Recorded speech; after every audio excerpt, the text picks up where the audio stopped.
Hello, everyone, and welcome back to Apollo Justice Ace Attorney. Last time we traveled back to the past, virtually, where we saw the last trial of Phoenix Wright, how everything went down, how he lost his attorney's badge in a way. So it was sad, very sad indeed. But now things are about to take a turn as we go for the last investigation for Turnabout Succession. Here we go.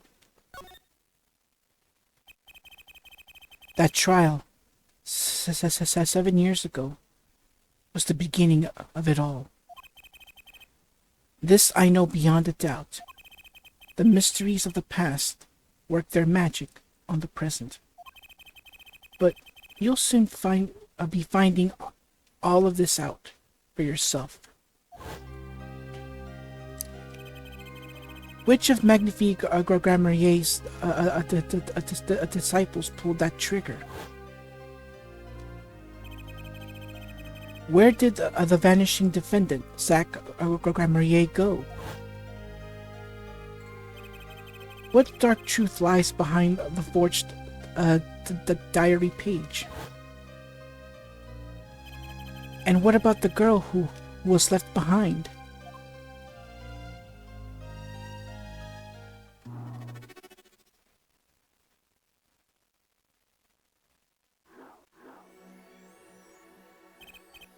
The past left us these four keys to unlocking the truth.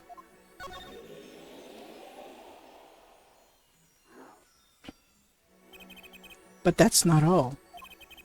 There are four keys in the present as well. And when all the other questions have found their answers, the final trial will begin. But first, you must chase the truth through then and now. Think of it as a game.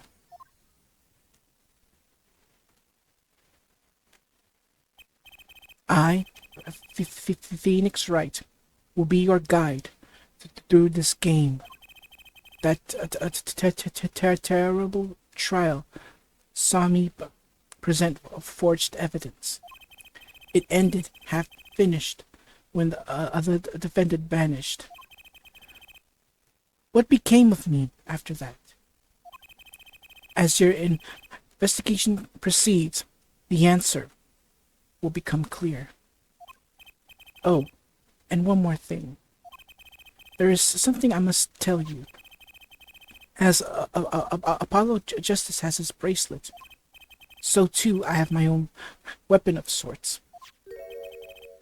My Magatama. What does it do, you ask? That I would have you see for yourself. Or if you're a veteran in the series, you already know by now what the Magatama does.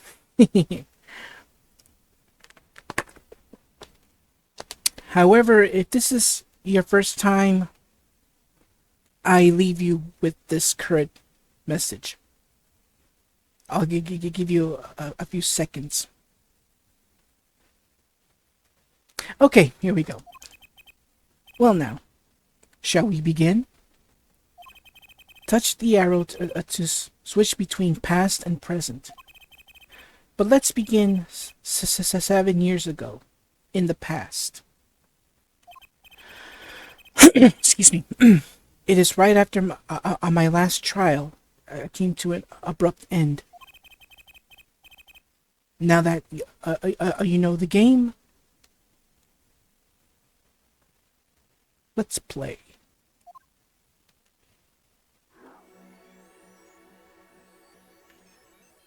All right, so I guess the first thing we should go first is the Wright and Co. law offices.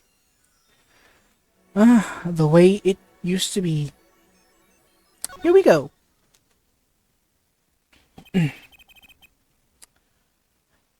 But Nightmare trial was over. and the new nightmare of figuring out what had happened had just begun. I wanted to wake up, to walk away, but I figured I'm the only one who could do this. Probably. And besides, I had plenty of time. Thanks to the bar association review board's a decision, it's hard to get work when your attorney's badge has been taken away. All right, so we travel. Still in the past. By the way, we now enter. Before it became the Write Anything Agency, we travel back to the Wright & Co. law offices. Oh, morning, Daddy. I'm so glad you came. You okay, Daddy? They're picking on you. I'm fine, as always. This old boy here is here to help me, after all. That's young man to you. Good morning. Oh, sorry. This is the second time that's happened. Good morning. That's a cute outfit you have on. Thanks. My first show's today, after all. 2 weeks had passed since then. I called her into my office. Trucy, there's something we need to talk about. It's been 2 weeks since your father disappeared. We need to start thinking about your future. I did some calling around. This is hard to say, but you have no living relatives. So, I was wondering if you wanted to stay with me for a while. Just until your daddy comes home. It won't be long. I hope.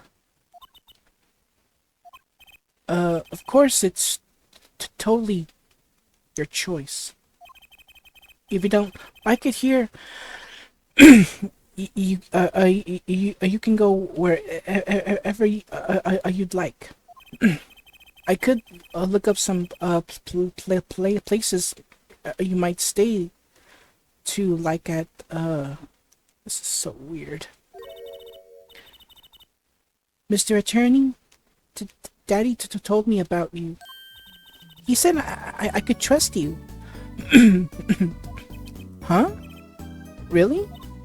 So if I stay here, does that mean you'll be my family? Huh? I guess so. Getting weirder.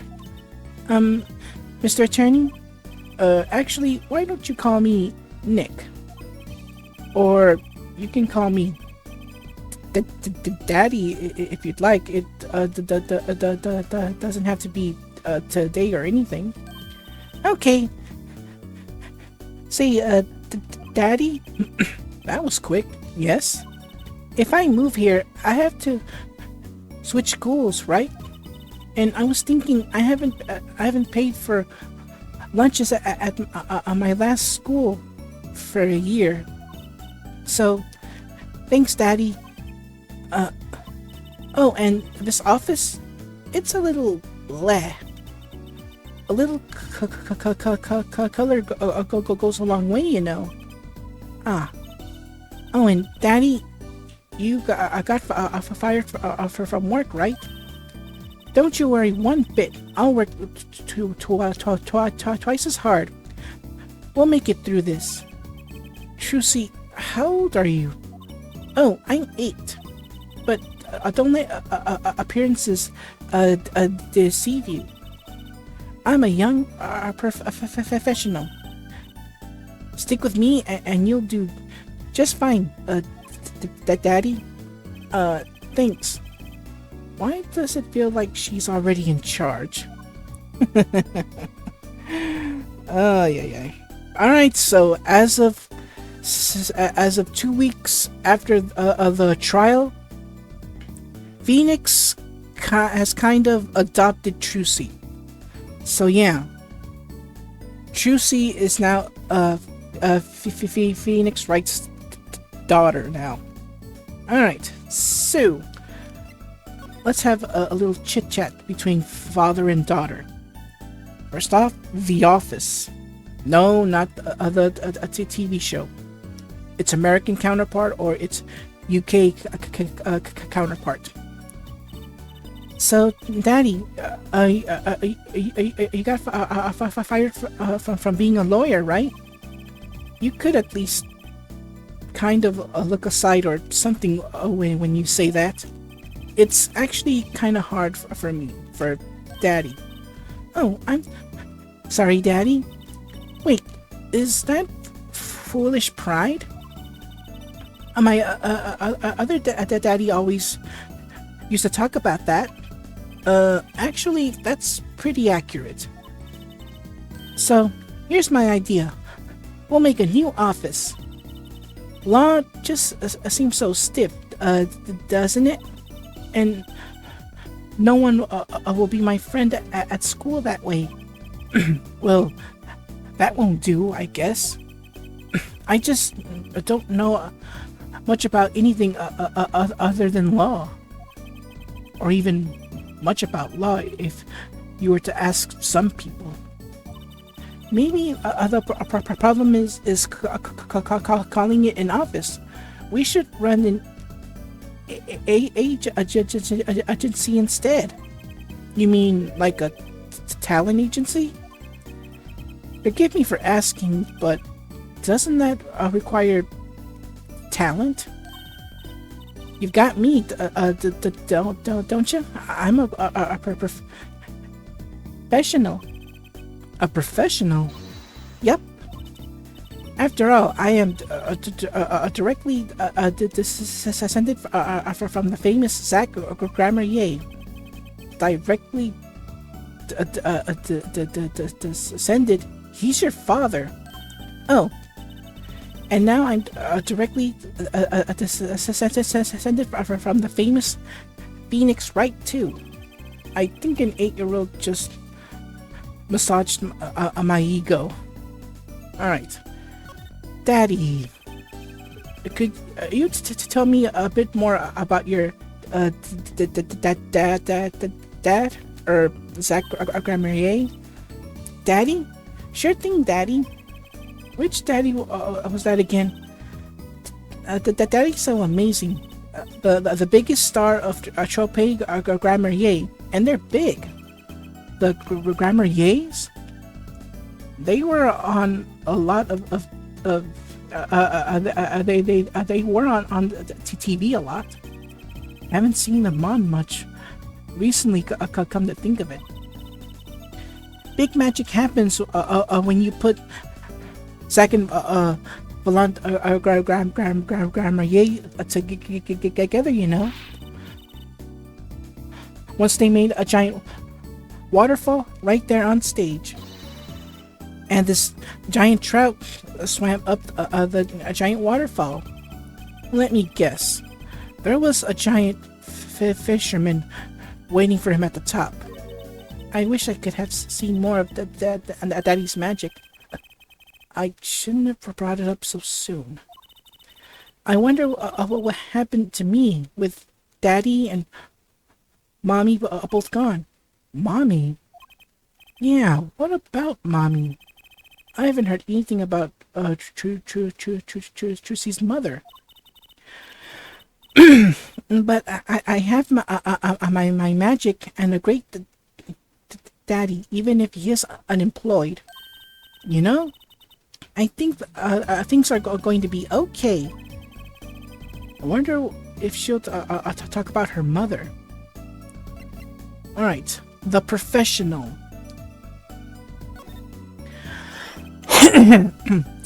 Excuse me. So, Trucy, you're a professional. Yes, it's like that thing they say.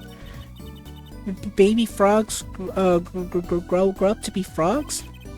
They say that? I always thought it was funny though.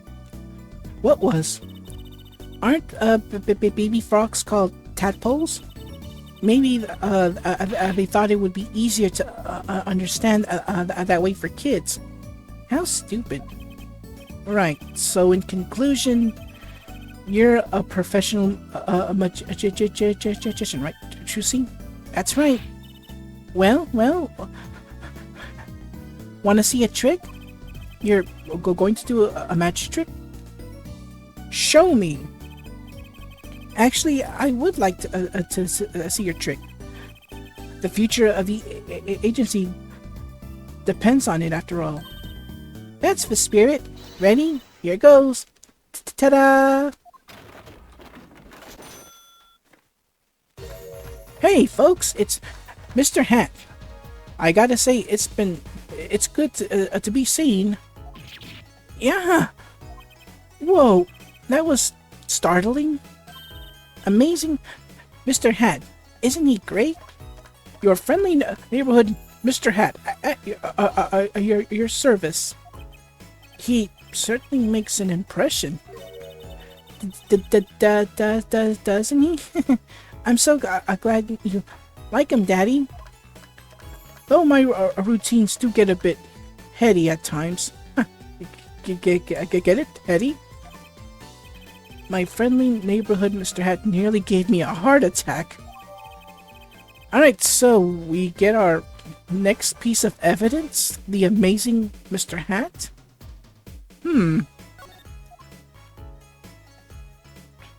Alright, so, Mommy. Could you tell me about your mommy, if it's okay? Mommy was so pretty. She was like an angel up on stage. On stage? You mean with your daddy? Yep. She was always there with Zach and Volant smiling. But then she went away. Went away? It was a grand illusion. But she made a mistake. She vanished. And I guess she didn't know how to get back. Maybe so. I cried then, a lot. That's when the daddy gave me this. Here.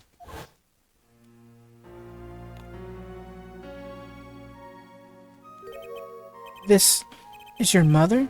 She's beautiful. Anyone recognize her? More on that later.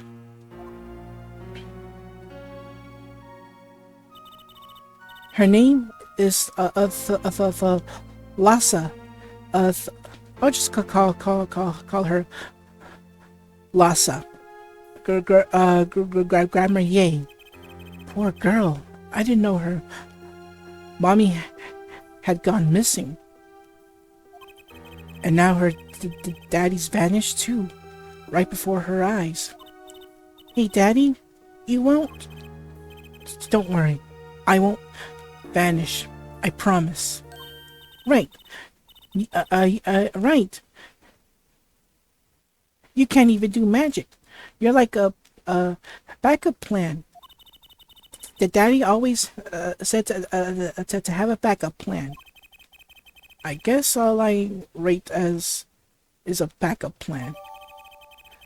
Alright, so our next piece of evidence is Trucy's locket that has a picture of her mother. I think that's probably enough for today.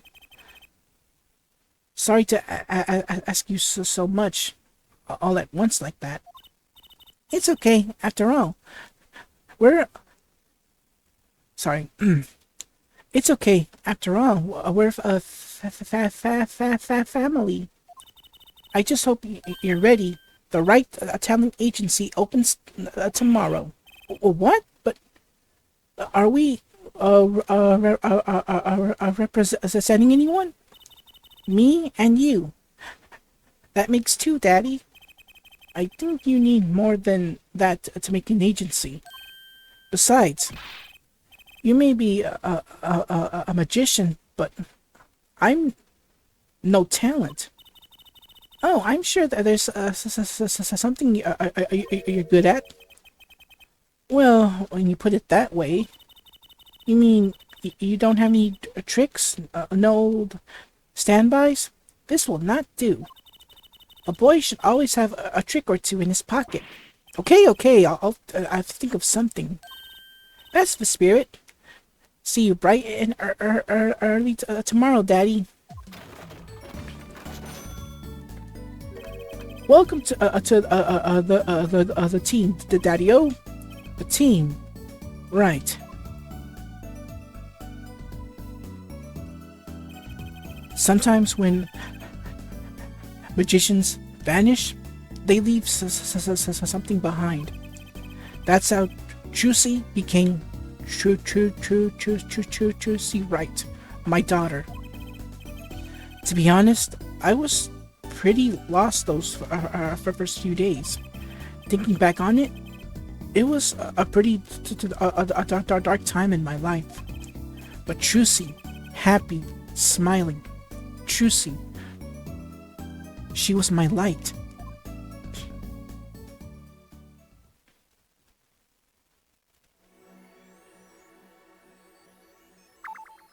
Alright, we're done here. And also keep in mind what's done here will unlock something in the present. Alright, but we're not done yet. We're still going to the past. Let's head now towards the defendant lobby number 2.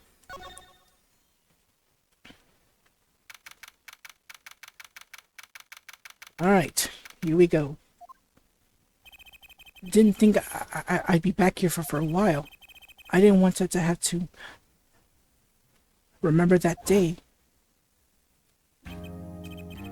Though I deeply regret having to declare a verdict in this way, this trial is over. Ah, Your Honor? Yes, Mr. Zack? There is one thing I wished to make clear. Today, in this courtroom, you cannot declare me guilty. What are you talking about? I am talking about this. Mr. Enigmar! The defendants escape. Find him, quick! Bailiff, close all exits from the building. On the double, he must not be allowed to escape. When I came here on that fateful morning, I still had my badge. But now, like an amputated limb, I can still feel it itching. Where do I start? I don't even have the authority to investigate. Hey! You there, sir! Down on the hands, floor on your head. Now! It's Rock Lee. Seriously? Yeah. Guess who's back? Officer Minkins. If you recall, he was involved in that little incident back in Rise from the Ashes. And he makes a comeback here. What's the big idea? My ears! No unauthorized personnel aren't allowed in here. But that would mean all unauthorized personnel are allowed. Zoink! Okay, now he's trying to be like Shaggy. I just say it like it is, sir. And it's usually wrong. Thrown out of the precinct, lost my friends, my girl, and even my wallet. Okay, so if he's gonna be talking like Shaggy, then dang it, I'll talk like Shaggy. We've met before, haven't we? On a case. two years ago. No recollection of that, sir. Huh? For me, working on a case is always in the percentage progress tense, sir. There's no past. There's only now, sir. Okay. You're the bailiff, right? Yes, sir. Account a court bailiff, Mike Meekins at your service, sir. Nah, you know what? Forget the whole Shaggy thing. I'll try. I'm going back to the Rock Lee voice as best as I can. Because look at him. He looks like Rock Lee. I've asked to meet with. So yeah, Meekins is now a bailiff. So he's no longer an officer anymore. I wonder why, though. I need more info on him, anyways. Excuse me. Okay, I'm back. All right. I've always. Sorry. I've asked to meet with the bailiff at this court who let them just escape. Let me try to make this as absolutely clear as possible for you, sir. It was me, sir. It was me, sir. Leave Hurricane. But you were a regular police officer once, right? Sometimes bad things happen to the good people, sir. Something tells me it's a long story. Let's not go there. So you were in charge of security at the time of the vanishing. I'm dying over here. Oh, it's a hard knock life, sir. I thrown out of the precinct, lost my friends, my girl, and even my wallet. Guess I wasn't the only victim. Alright, so let's speak with him.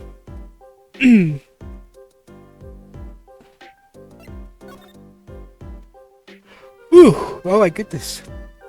I don't know why I'm feeling so tired. Perhaps maybe because I'm doing this at night. At least to get everything done, so that way for the rest of this week, all I gotta do is edit and upload.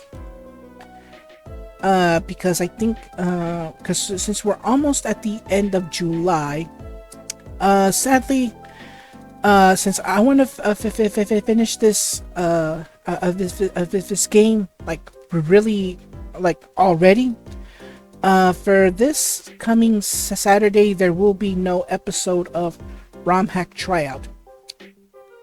But at least it'll give me some time to think of what ROM hack game I should play. Cause if you recall, I did an episode for ROM hack Tryout, and that is the Soul of Legends, which was a ROM hack of Super Mario 64. Yeah, that took me a while to come up with that choice of game in a way. So maybe with this week off from ROM hack Tryout, I should be able to have an idea of what ROM hack or homebrew or unreleased game or you know, something I can think of. So look forward to that, because when I did the Soul of Legends, as of the recording of this video, wow, did it get over 1,000 views. To that, everyone who watched, thank you so much, man. I mean the responses, I mean, well, the comments I got, the amount of likes, even though even though some were uh uh did like a lot of people like it, a few did not, for reasons I won't get. I'm not gonna even bother. Like, with every dislike I get, it makes me work harder on this channel big time. So I'm not gonna let a single dislike from any of the videos put me down in a way. I laugh at it. I mean, it's to me, it pushes me to work even harder. So, anyways, Meekins. The last time we met, you were a police officer, right? In fact, you're still wearing your uniform. Sir, I wish I didn't have to tell you this, but last year, tragedy struck a rising star at the precinct. I lost my case files 4 times in 3 days. They fired me.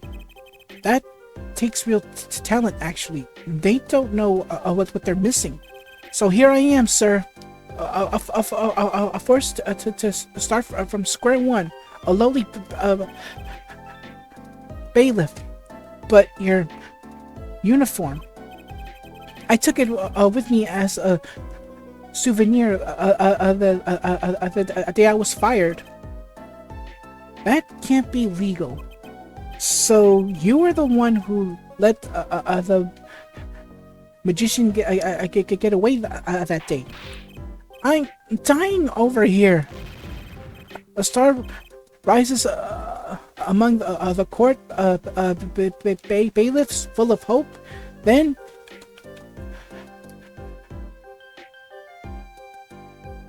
excuse me. Oh. Anyways, then tragedy strikes. Is there anything you can tell me about it? About Zach Grammarier's disappearance? Oh, the humanity primary Lotus. That's enough of that. Alright, the magician's disappearance. Why, yes, I'd say it was around 2 p.m. When I heard a commotion in court. I opened the door to see what might be amiss. The door slams open, slam, and some guy's face is right there in front of me. Face. So you saw someone suspicious coming your way. Yes, and I, being a bailiff of little standing, I gave chase. Excuse me. I chased that silk cat all the way down to the hall, sir. I have a diagram of the court building here. Aha! There's court number 7. That's where I was, sir. All by myself. Nary a friend to call my own. Okay, and which way did Zach run after bursting through the courtroom door? He went up like this and around the corner, like that. So I, with no delay, ran after him with no delay. When I turned the corner, I saw the magic man running into the defendant lobby. Swiftly I ran. Following him, I threw myself boldly into the room. Why, I remember it like it was right here, because it was. Lobby number 2, sir. You ran into this room? I don't see any place to hide in here. Believe it or not, sir, I didn't believe it. Here, in this room, the magician, gone, vanished like a puff of smoke. Except there wasn't any smoke. Yeah, he was just gone. The first gate opened. That's impossible. Yes, that word. Oh, how many times have I said that word? Ever since the sound of that causes me in indescribable pain. And thankfully, he doesn't have that bandaged hand anymore after that cut with the knife he had at the hands of Marshall, Jake Marshall, not the one who was killed. I'm dying. I'm dying over here. Second gate open. Okay, I won't say it again. Promise. But you have to admit it's it's difficult to vanish into thin air. Did you search the lobby?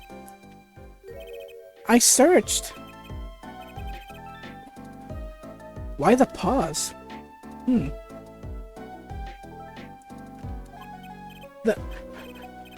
The, there was nothing here at all, sir.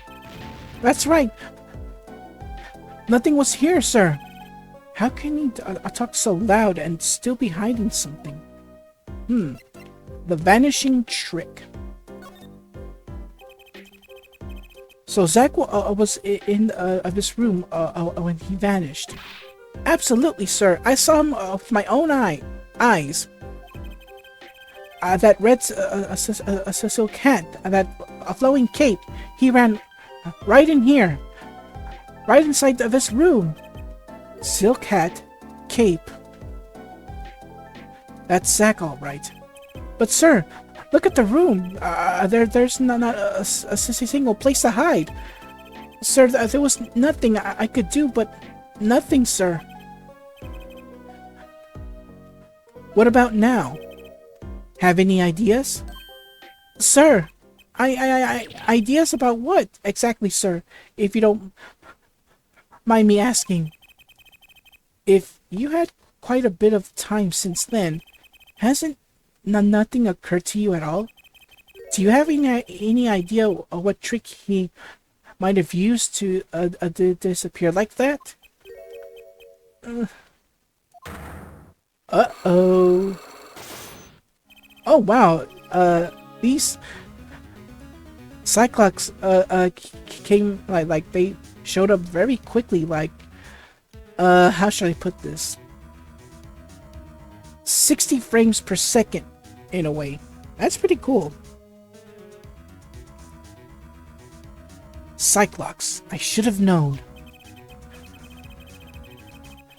My Magatama, one of my most prized possessions, which I got during a certain case. It can show me the locks on people's hearts, and if I can unlock their hearts, they'll to tell me their secrets. Sorry if you heard that noise. The Magatama starts it all, and the Magatama ends it. Alright, and thankfully I do not have to go all the way here to present and then, you know. Now the Magatama is right there for the pushing. Alright. Here we go. Cyclops time.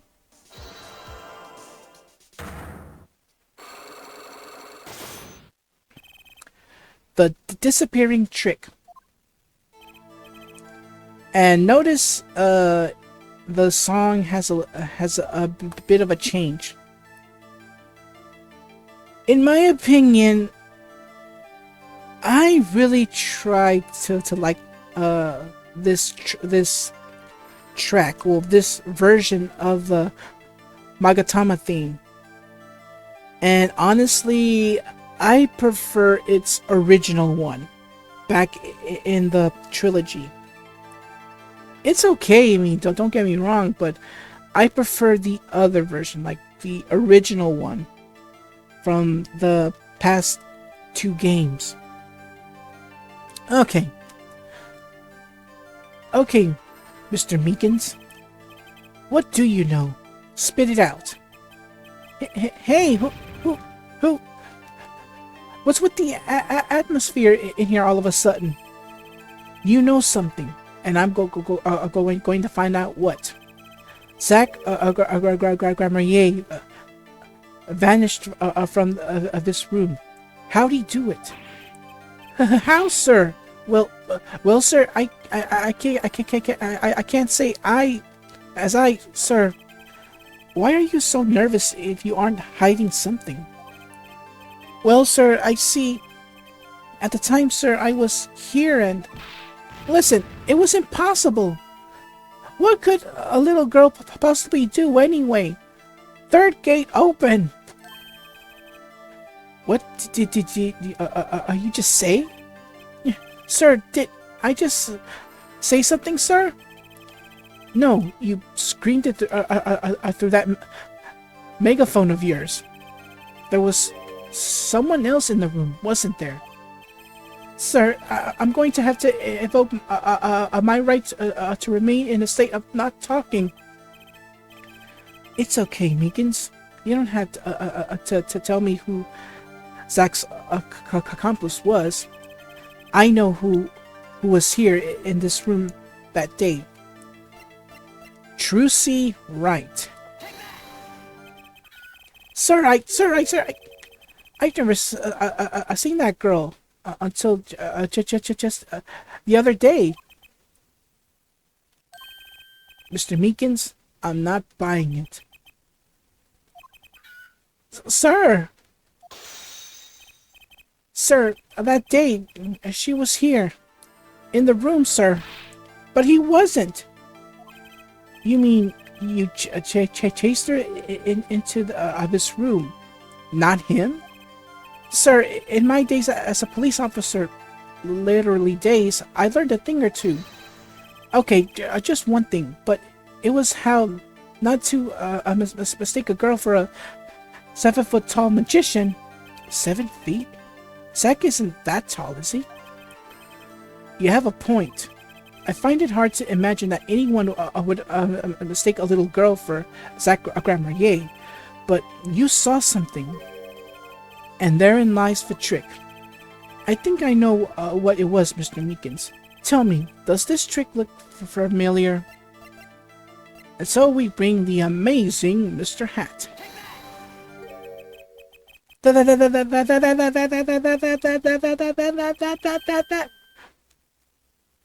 What's that? That girl's favorite trick, the amazing Mr. Hat. She uses it in her show down at the Wonder Bar.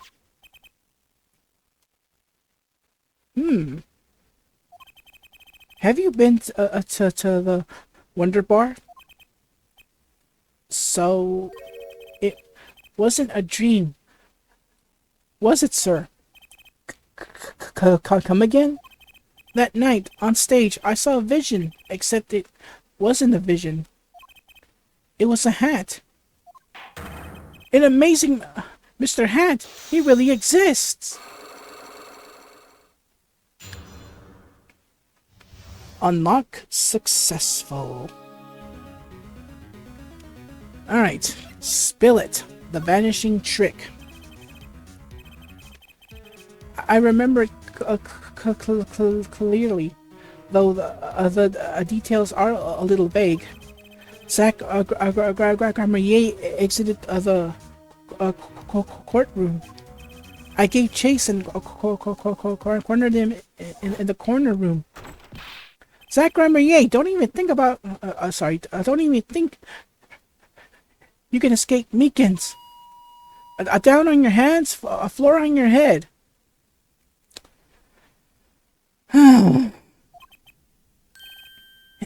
Hello? Something the matter, mister? No. That is... Sir, I'm currently chasing a Suspect, sir. Zach Grammarye. Do you know him? Oh, I love Zach Grammarye. His magic is the best. I'm his biggest fan. I see. That's why you're wearing that a costume you're wearing. Anyway, that very Zach, that very same Zach, I came into this room, but no one's been here except me.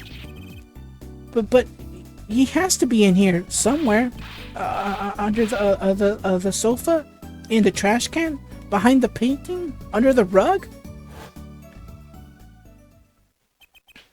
So Trucy was his accomplice.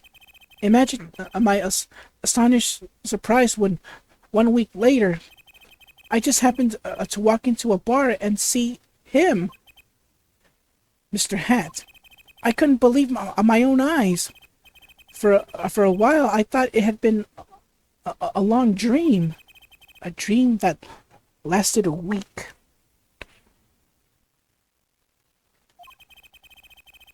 But it was the magician who disappeared.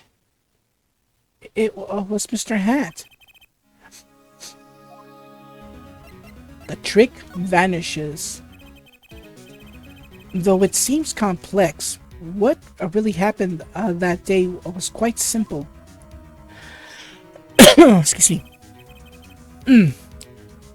You were standing by the door, and out came Zack. But that wasn't all. Another person got in on the act, and she was standing in front of lobby number 2, along with Mr. Hat. And that's the beauty of it, isn't it? So, while you were standing in shock and amazement, the magician rounds the corner and most likely runs through the closest door into lobby number 1. This is where you came in. You turned the corner in a rather lukewarm pursuit. And at the very moment, Trucy runs into lobby number 2. Then all she had to do is tuck away the amazing Mr. Hat. Sir, I only lost sight of him for just a few moments. Then I saw that cape, Zack's red cape of fluttering like a cape. Astounding, sir. All my days of posing queries and making inquiries and I think I pushed the button by accident. My fault. It was as if I could see them melting away like an ice cream cone left by the side of the road to die, or the scattered remains of messily eating chocolate parfait. Such sweet sorrows. I'm sorry. I had no idea how much you'd suffered on account of this case. It's an honor, sir. I've apologized to people many times, sometimes more than once. But this is the first time anyone's ever apologized to me. I lost count. 4th gate open! Actually, about that girl, I'm sort of her guardian now. Is that so?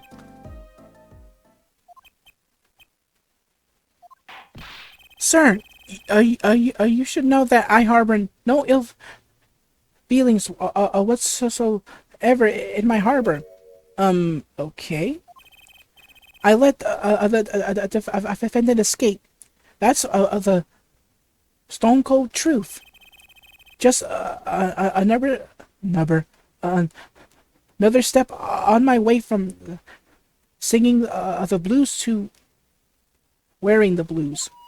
Someday, sir, I'll be standing side by side with the great detective Guamshu. The fifth gate open. Mr. Meekins, this is a free ticket to the show at the Wonder Bar. If you want it, it's an honor, sir. Sir, I can't count the number of things I had taken from you, sir. But no one's ever given me anything for free. The sixth gate open. Right. I'll see you in court next time, sir. I look forward to it.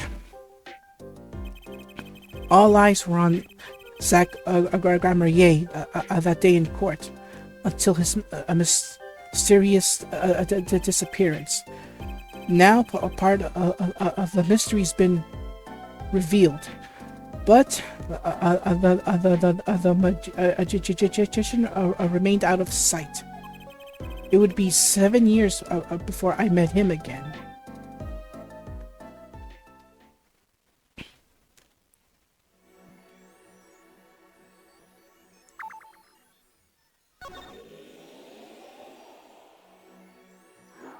Alright, because of that, we have unlocked the Borscht Bowl Club at the present day. Okay, alright, so we're basically, well, for now, we're finished. We're gonna take a break from the past. So let's head towards the present now. And into the Borscht Club. Here we go.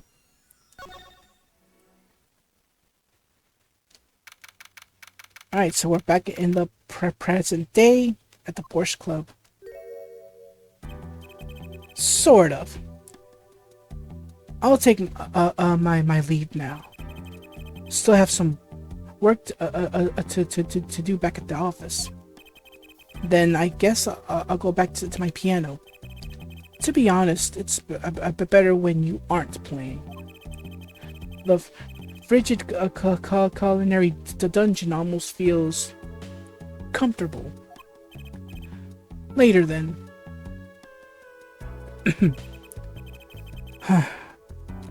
2 hours left on my shift. Wonder if we'll get any customers tonight. Do you know who I am? Who am I? No, but if you do hum it, I can play it. Just kidding, I don't do requests. How about a different sort of request? You see, I play cards. Oh, a customer. I was just hoping someone would come in and save me from a night at the Keys. I seek a true competition. I've heard of the Borscht Bowl Club is the place for this. Now I see the rumor is true. And this is a friend of yours? Ah, don't mind me. I'm just your friendly neighborhood newsman. Oh, excuse me. He will not be playing tonight. When his business is finished, I shall send him home. This competition will be between us, no others. The Right Talent Agency represents 2 artists, and I'm number 2. I play piano. Well, sort of. It's actually just the front for my real talent, which is playing poker. Don't ask me how I got started. I don't remember. But my question is, why hasn't this been turned into an anime? Come on, we're waiting here. I want these last 3 games to be turned into an anime.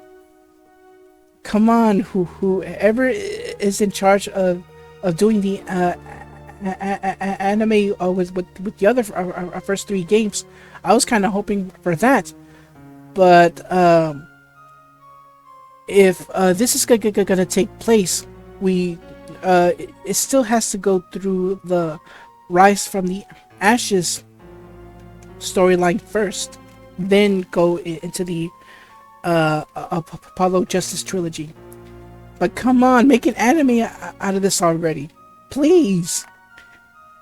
Anyways, but I'm good, real good.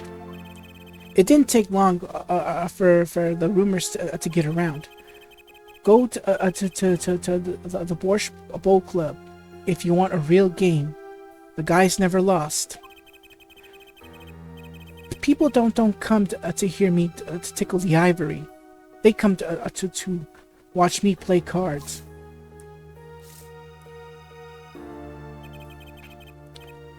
Is this a CD poker club? No, it's a restaurant. We don't play for high stakes. There's no money involved. But real players carry cash, and they're always thirsty.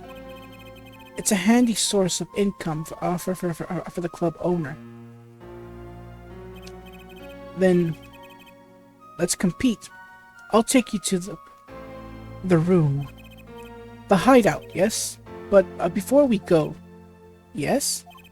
Allow me to introduce myself. My name is Shoddy Smith. Oh, and I'm Brushel, Smart Brushel, news reporter. Oh, I'm no. Phoenix Wright. Huh? You must always look a man in the eye when you make your introductions. You still don't know who I am. Have we met? Today, in this courtroom, you cannot declare me guilty. What are you talking about? I am talking about this. I'm not gonna bother reading all this. This is basically the third time y'all seeing this, so I'm not gonna bother redoing that little scene a third time. You can't be, but you're Zach Grammarier. Yes, the reincarnation act of the century. Pity I have only an audience of one. You, Zach Grammarier. This must be a bad dream. In a sense, this guy ruined my life. You there. That? We will play soon. Ready the room. Da. I will be preparing the hideout for you.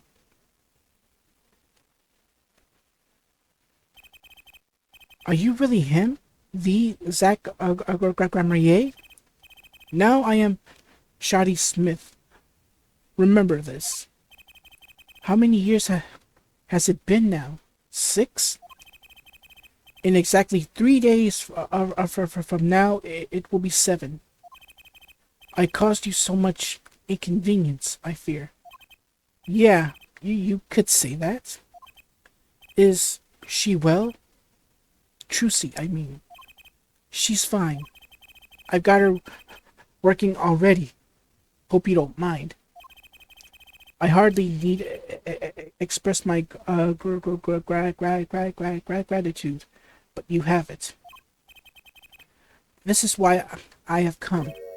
That and to settle a matter of cards. By which you mean poker.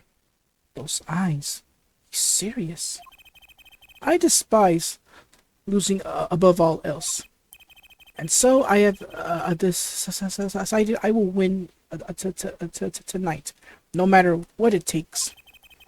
I know this guy's type, and they're dangerous. Everything's about the competition. All else is secondary.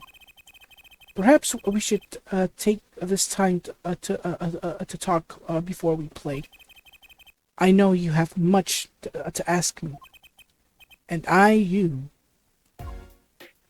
So yeah, Shoddy Enigmar returns after 6 years under a new name, sort of. Shoddy Smith. If you recall, he was the victim in our very first episode, where he was killed via a blunt force trauma. Well, basically, he was hit in the forehead really hard with a wine bottle. I'm not saying it's a bottle of grape juice. It's a wine bottle. I know. The difference. I know. And yes, I know. Localization. But that was a wine bottle, not a grape juice bottle. Anyways. Alright, so all we can do now is just talk. The meaning of competition. We've competed that day 7 years ago too. Ah, yes. You must have been surprised. Called to the detention center out of the blue. 2, 1. Showdown time.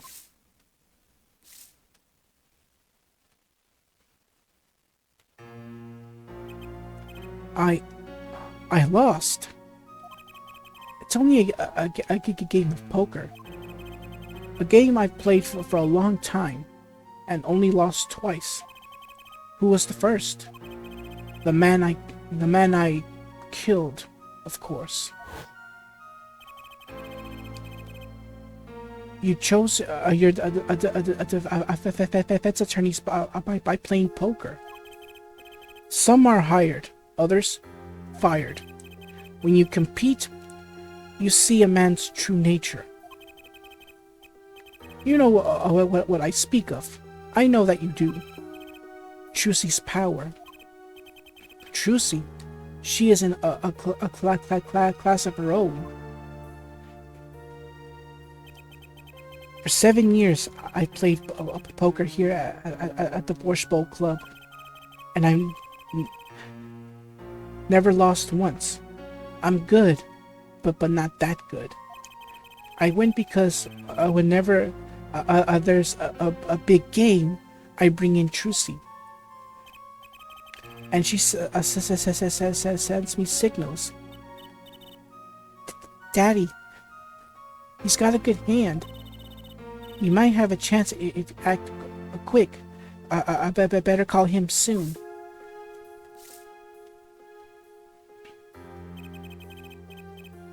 Can you tell me what her power is?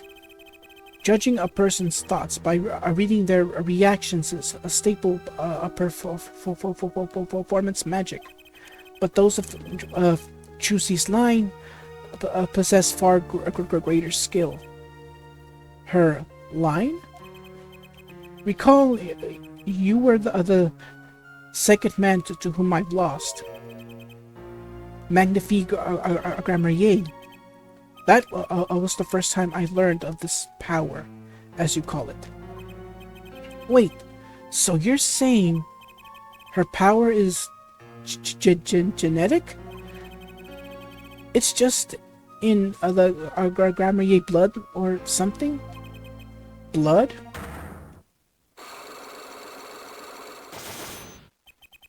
I am sorry, but it is not something told lightly to outsiders. And it is nothing you need to know at this time.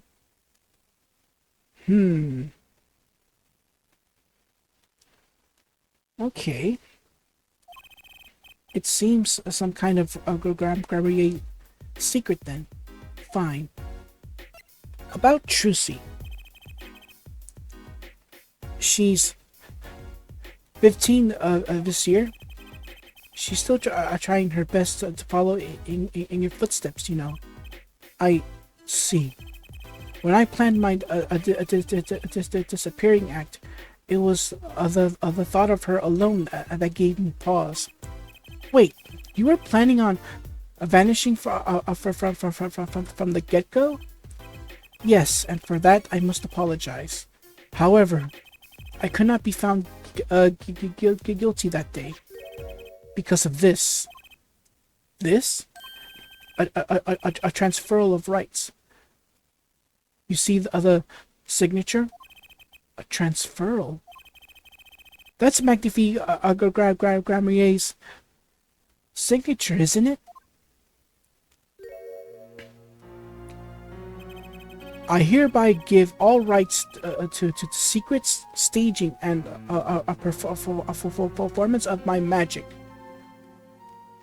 named below, to the recipient named below. And the recipient's name is you, Zach Grammarier. Yes, it is I. Wait, this page looks torn.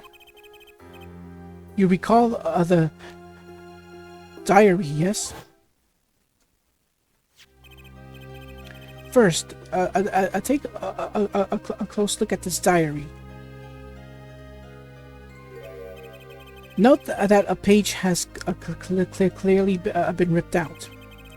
As it just so happens, I have here what I believe to be the missing page. Wait, let me see that. How could I forget? That scrap of paper lost me my attorney's badge. This is the real page that was torn from the book. Magnifique gave it to me that night. You could have told me this earlier, like 7 years earlier. Once again, I must apologize. It was all I could do to prepare for my escape from that courtroom. Transferal of rights. The greatest of Magnifique's illusions are true art, and as such, they are well protected by this document. Only its bearer may perform his illusions on stage. Sounds like a pretty important thing to have if you're his disciple. As the rightful heir to his art, I too wanted a rightful heir. Rightful? I'm sure you know who I chose as my successor. Your daughter. That is why I have risked all to come here tonight. Brushel. Sir. Ah, here you go. What's this? A letter passing the rights I have inherited to Chusi. Ding, ding, ding. That, there you go. Those are the contents of that envelope, which Phoenix forbade Chusi to open it yet. But yeah, those. So what you're seeing here are the actual contents of that letter. A letter passing the rights I have inherited to Chusi. So there you have it. That's what's in that letter. The transferal of rights from Zach. I would have you assigned here as a witness, but I'm not a lawyer anymore, and you need a public notary besides. I may not look it, but I'm a certified notary. You are? By day, I wear a notary glasses and hunt for news. Also by day, I wear a reporter's glasses and notarize. When I take off the glasses, I can't see very well. Your signature, please. This is the first reason I have come here tonight. And thus we receive what it actually is, a transferal of rights. This is like the will, well, the last testament and will for Shadi Enigmar to pass down everything that he has learned, all the rights and all that, to Trucy. I've finally figured it out. Now I know why you've come out of hiding only now. It's been 7 years, you said. Precisely. Anyways, 7 years. There's a law that covers your situation. After 7 years, missing persons are considered to be legally deceased. So if someone was to vanish from the face of the earth 7 years ago, they would lose all rights as a living person after 7 years from that day.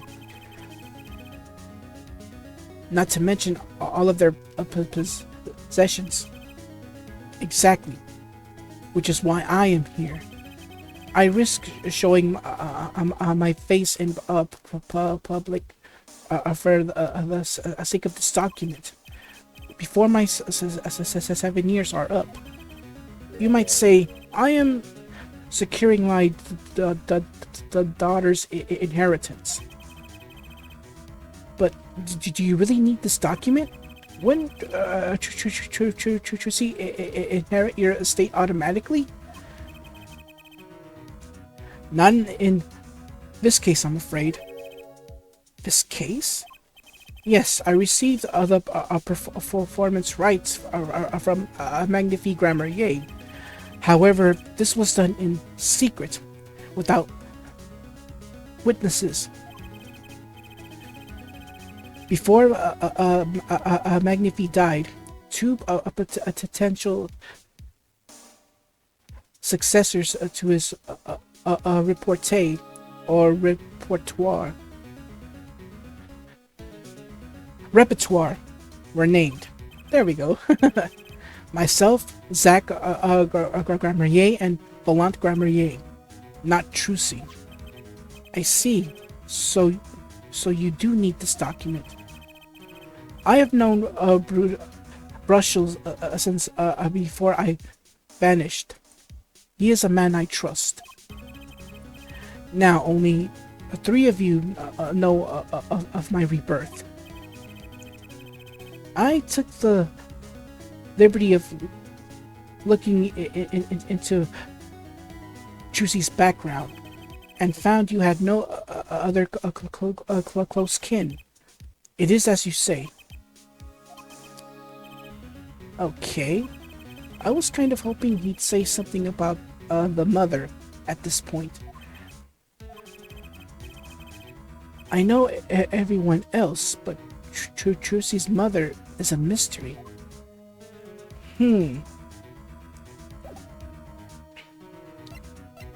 Alright, let's present Trucy's locket. This person in the photo is Trucy's mother. How did you come by this? Trucy showed it to me.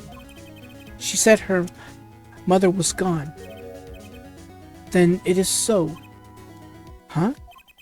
She is gone. What more is there to say? Lots. I know. Whoa, you're still here.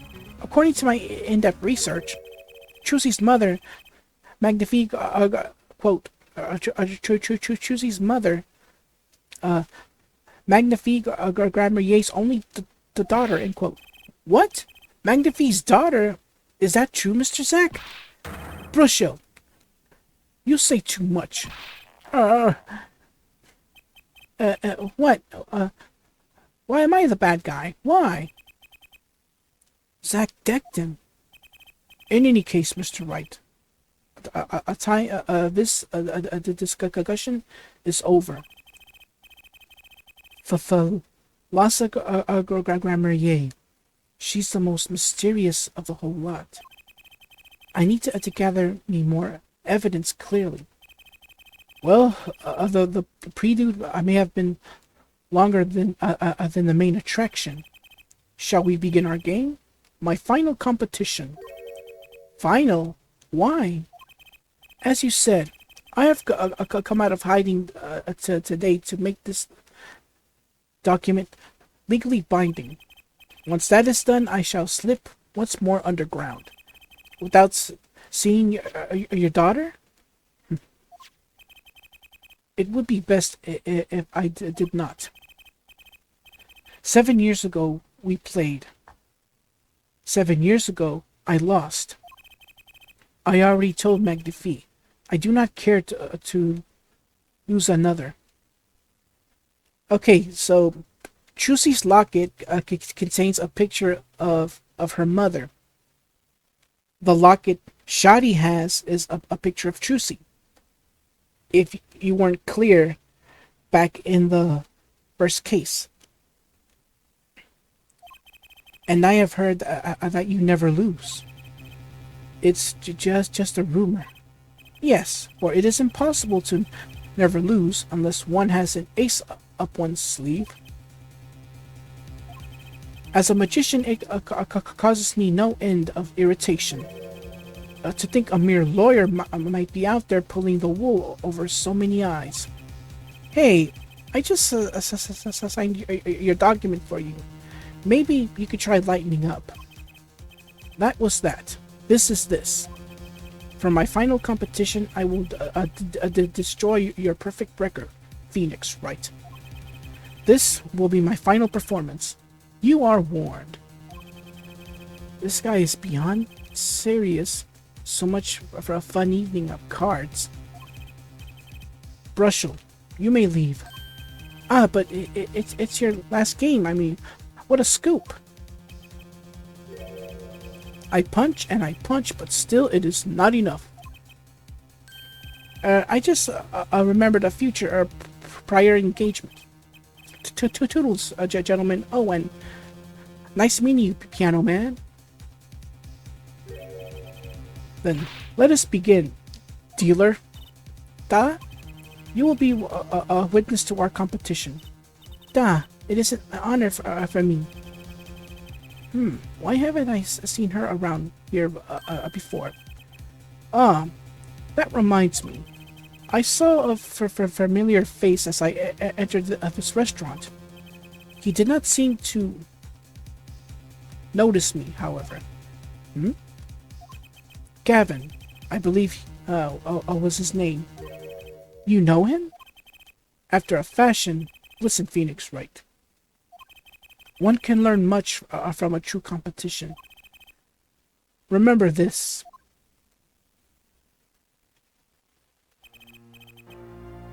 The Grammar power. I was close to understanding it, but I needed more. And I knew where to get it. Trucy's mother. I need to meet that reporter again. That was clear. And one other thing. From the moment my final competition with Zach began that night, a name was running through my head. The name of a man now in prison. A name Zach Grammarier knew, but how and why?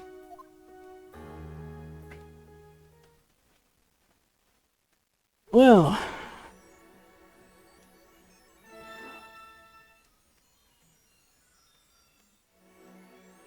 we still have a long way to go. So many timelines to visit, but we gotta see through this to the end. Next up, Solitary Cell 13, and yeah, this is supposed to be a jail cell, and it looks more at home. Anyway, let's head there right now.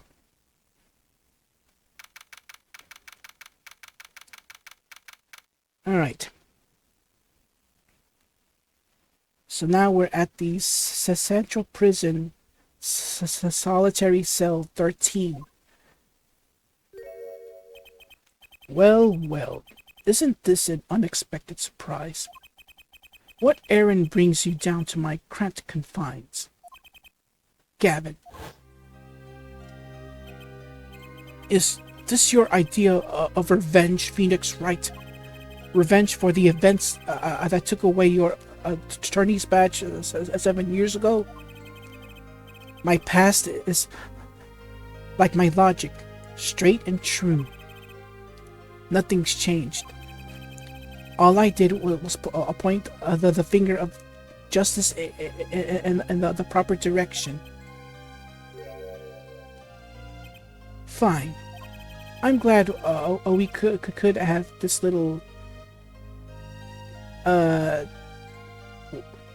wasn't it something a little different than in the first episode? I thought it was a coup de grace. Anyways, right? You look well, Phoenix Wright. You too, Gavin. Alright, so... welcome back, Christoph Gavin. We haven't seen him since the very first case, actually. Alright, so let's talk to him. First off, Gavin's murder. Life has been full of surprises. For both of us. I have no doubt you never expected to lose your attorney's badge of yours. And I'll bet you never expected to wind up here. Shoddy Smith was the name of the man you killed. Do you know who he really was? Who he was? Zach Grammer-Yeh. You know.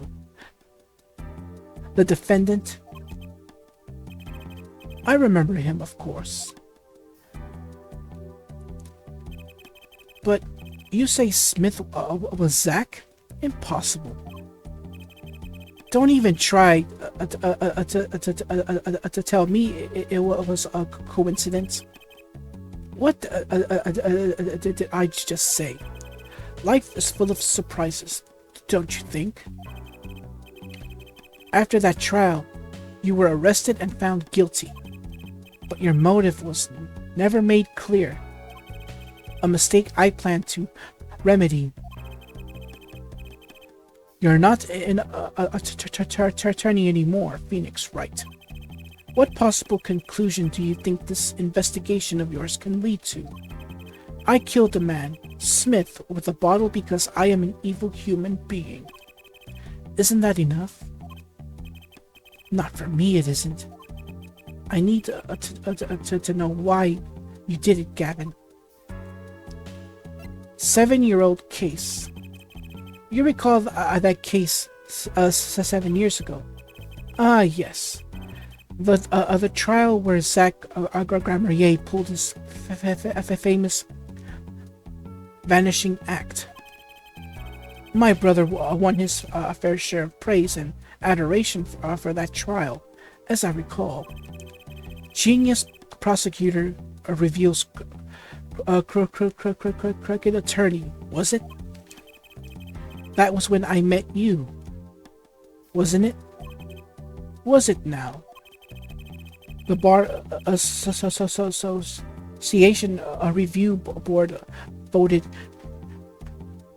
unanimously for the strictest punishment. Unanimous, save for one dissenting option, yours. It was my brother who was responsible for putting you in that position, after all. For 7 years we've been friends, and yet I still don't understand you. but right, your friendship toward me was never pure. You suspected me then, as you still do now, don't you? Honestly, right now, I'm not sure what I think. Alright. Reason for murder. You didn't just brain a guy with a juice bottle for no reason. Tell me. Tell me why you did it. Persistent, are you? I came here because I remembered something. The night of our game, Zach Grammarier mentioned your name, Gavin. Oh, that reminds me. I saw a familiar face as I entered this restaurant. He did not seem to notice me, however. Gavin, I believe his name was.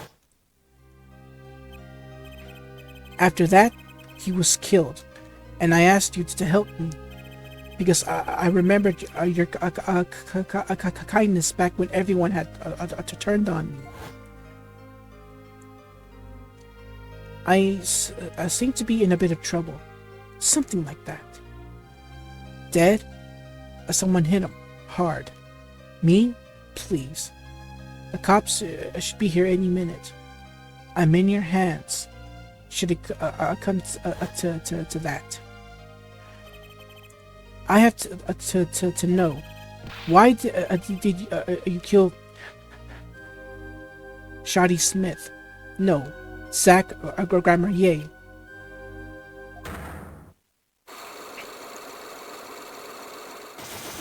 And thus we're introduced to certain locks that we have never ever seen before. Whoa, I've never seen Cyclops like these. Well, if I had to give a little theory, the Black Cyclops explained that this guy has a terrible, terrible, evil aura dwelling within him. Cause you know how most of the time, well, in the past, we've used the Magatama, and most of their locks are red. Well, take a look at this Black Cyclops, which proves that this guy has a terrible evil aura dwelling within him. Spooky, isn't it? Anyways, dark, cold, full of despair. Can I even unlock these things? Something wrong, right? No, it's nothing. You shouldn't be.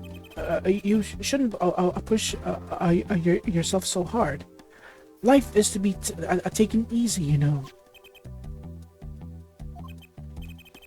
He's doing his nails. Speaking of that item we just saw, let's examine it. You're thinking, what self-respecting man would use nail polish? Not really. I know appearances are a big thing with you. You know what I say. One cannot live a beautiful life without beautiful nails. First rate in all things, except nothing less. That certainly does look like a first-rate nail polish. I like the sparkling bottle. It's crystal. If you're so drawn to it, please have one. It's on me.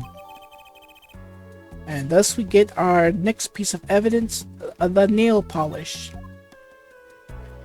Alright. So basically there's nothing we can do now. but end the search for now. Alright, let's travel back to the past. And to Drew's studio.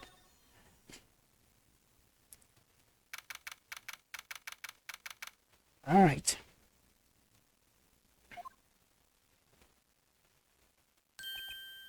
I figured you'd come here sooner or later. I decided on sooner. Drew Misham, was it? I haven't done anything illegal, and I didn't come here to whine about my about past events.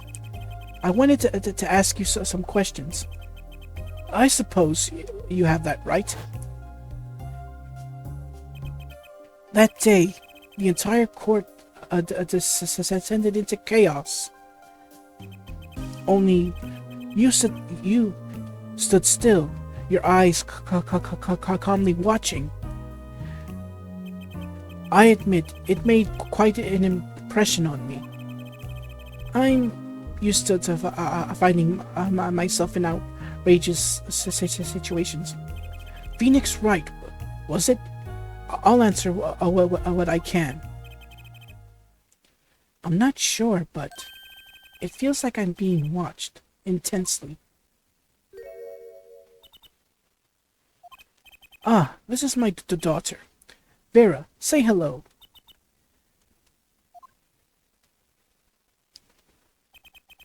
She's gone. Shall we begin then? Alright. Ooh. Alright. Let's talk about, well, him, actually. Judging from this place, you're a painter. Not, sadly, a profitable one. I've never sold a painting. It's a source of considerable embarrassment. I would be able to get by were it only me. Your daughter? Her mother grew weary of me and left. I don't want her to grow up needy, Mr. Wright. That is why I began my other occupation. For forgeries. Speaking of which, the forgeries. Don't look at me with those eyes. I know what it is that I do. More than half of the paintings they bring me are stolen. And who knows what my copies are used for. But some of your works aren't paintings, correct? You may not believe me when I tell you this, but that was my first work outside of painting. What? To think it would be used as evidence in a murder trial. I never imagined the possibility. Then why did you take the job? I was well paid. Very well paid. I think he feels worse about it than I do. The past is hard to escape. Honestly, the sooner I can put this behind me, the better. With apologies to you, of course. Sorry, but it's not going to be quite so easy. He's trying to forget what he made. Looks like I'll have to remind him. Alright. So let's present the notebook page. Your work. Don't try to pretend you've forgotten. Sure, all you did was I may make a copy, but that copy might have destroyed the life of an innocent man. I'm responsible too, which is why I have to know, and you have to tell me. I knew it would be difficult to escape. Then, let's talk. Alright. Magnifi's diary. Well then, ready to tell me about this work you did?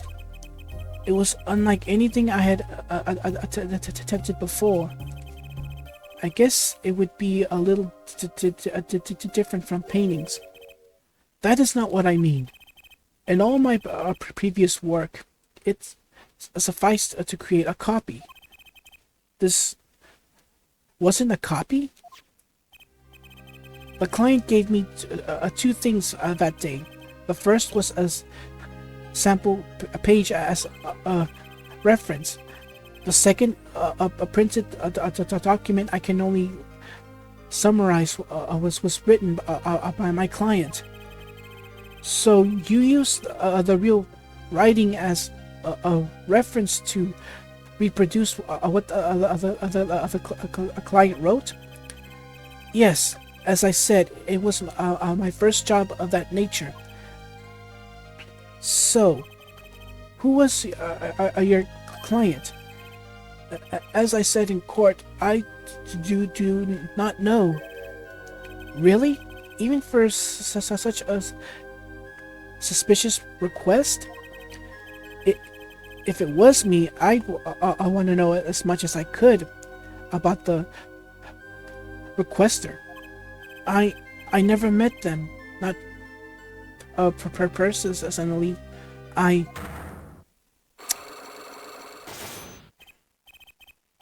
Cyclock, of course. It had to be those. It seems like you're still hiding something. Something about this work.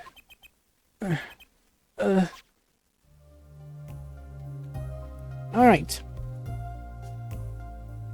Let's present the Magatama.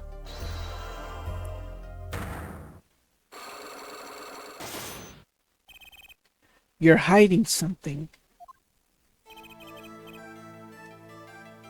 Let's hear it then. What are you hiding from me, Mr. Misham? I'm sorry, but I don't really know. I never met the other client. True. When I asked the client's name, there were no Cyclops in sight. Regardless, you're hiding something. You have to be, otherwise it wouldn't make any sense. Why are you doing this to me? Well, I've made my stand. No backing down now. So, what's Miss Ham hiding? The forger. I can pretty much piece together what it is from what you've said. What is it then? You told me what you knew about the client, and I couldn't see any Cyclops. Psycholocks? Is that some sort of asylum security or a new hairstyle, perhaps? But then they did show up, didn't they? Who was your client? As I said in court, I do not know. Really? Even for such a suspicious request? If it was me, I'd want to know as much as I could about the requester. I never met them. Not personally. Not personally. Those words triggered the Cyclock. Again with the Psycholocks. Now I really must know what they are.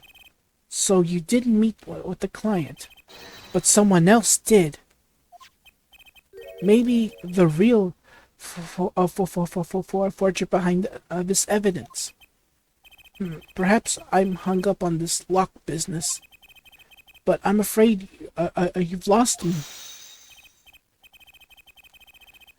Yeah, well, I didn't come here to talk about Cyclops. As long as I come to the right conclusion, it doesn't matter how I got there. And your conclusion is the real forger behind this wasn't you, Mr. Misham. Poppycock. I don't know what you're talking about, but that's my work, I tell you. Made here in my studio. Who else could have been but me? That's the real question, isn't it? If the forger wasn't you, then I don't have any other people to choose from. The real forger at Drew's studio is Vera Misham. The real forger is your daughter, Vera Misham, isn't it? Ridiculous! My daughter's only 12 years old, Mr. Wright. I've always been more one for landscapes, not so realism. Nice comeback, but you're shaking your boots. I've got you now. The only two people with access to this studio are you and your daughter. The Cyclops tell me you're not the forger, which makes your daughter the only possibility. I feel very much on the verge of going psycho myself. Unlock successful. Okay.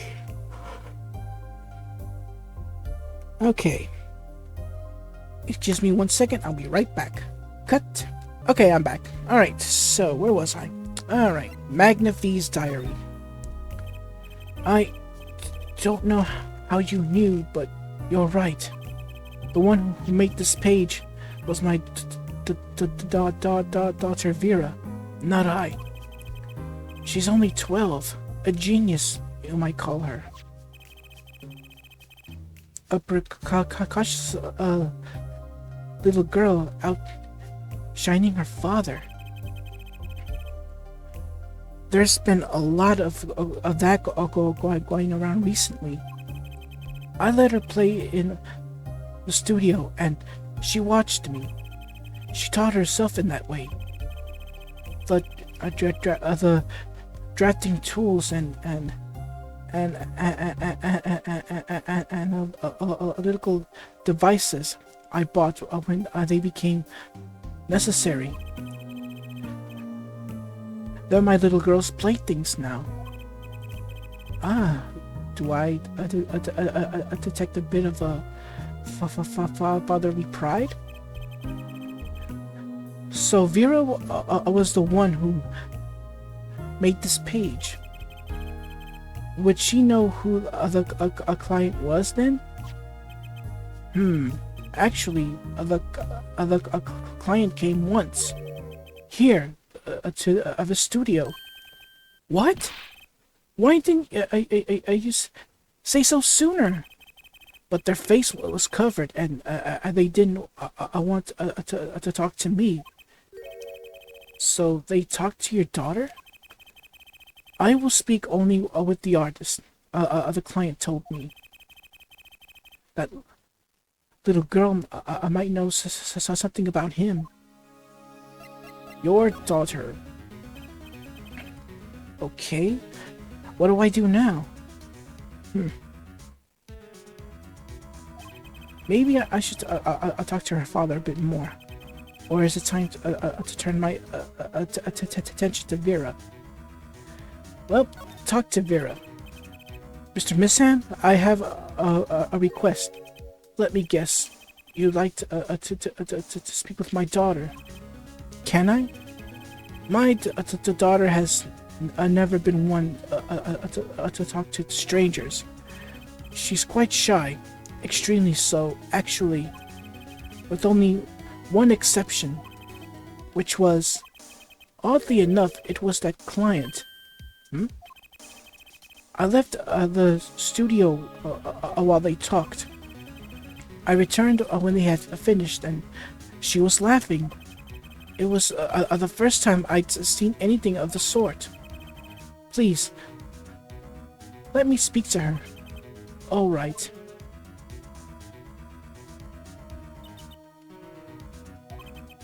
Uh-oh, this could be tough. All right, so we're talking with Vera here. Let's ask her some questions. Vera, was it? I would like to have a friendly chat. I'm Phoenix Wright, ex-lawyer and pianist. I'm still looking for the keys that say Do Re Mi. Can't find them anywhere. I'm no good at this.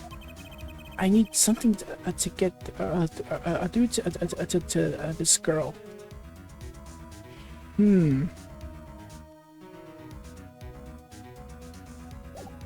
Well, let's continue the talk here. The forgeries. Vera, was it? I would like to have a friendly chat with you. I'm a Phoenix Wright and wait, it's the same one. Sorry about that. Oh, it's the same dialogue no matter which one I pick. Oh boy. Alright, well anyways, let's examine the desk here.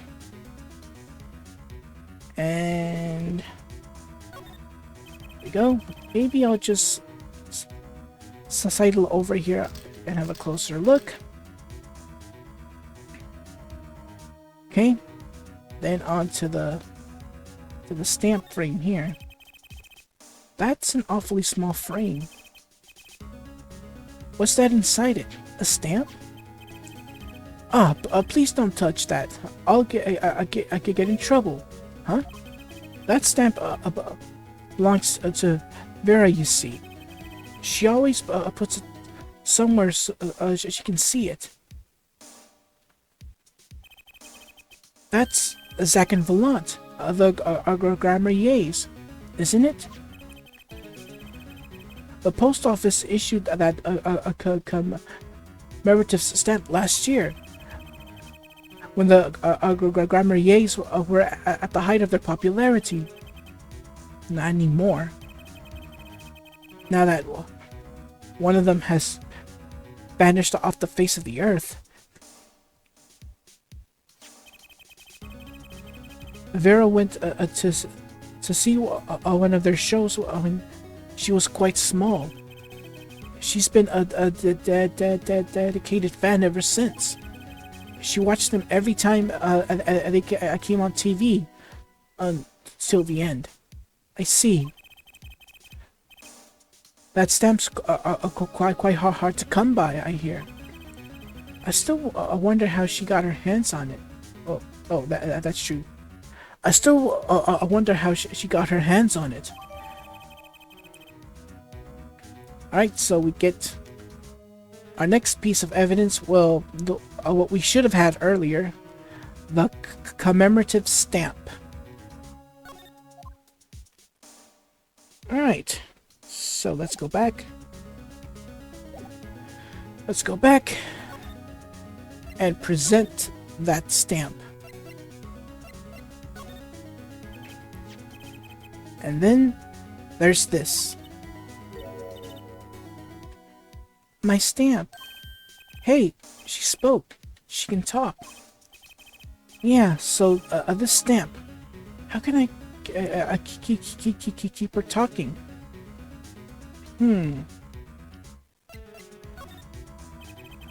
Isn't a trope grammarier amazing? Yes? Oh. I especially like those two. Zack and Volant. I mean, they're just so magical. Aren't they? Aren't they? Yeah. Whenever I go to one of the other shows, I'm like, whoa, magic, you know? Me too, me too. I love them. They're so cool. It's like magic. Yeah. All right, she's talking. Not saying much, but it's a start. I went and saw them with father the other day. The opening ceremony at the Grammarier Museum of Magic. The Grammarier Museum? They have one of those? I guess it makes sense now that they have their own commemorative stamp. So, have you been to one of the other shows? Just once, when I was little, with father.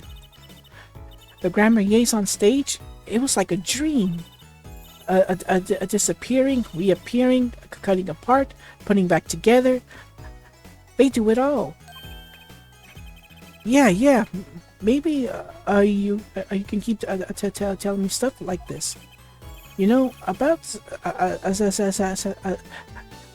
second Falant, maybe. Oh, sure. All right, I better get asking before she changes her mind. All right, so now they have been unchecked. So let's talk. I don't go outside that much. I like to paint in here. Why don't you like the outside? There's bad people out there. Well, true, but there's lots of good people too. Actually, I should tell you, she was almost kidnapped once. Kidnapped? Since then, she's been, well, you can see for yourself. She refuses to leave the house. I see. Wait, but that doesn't make sense. She said she went to the Grammarier Museum. About that.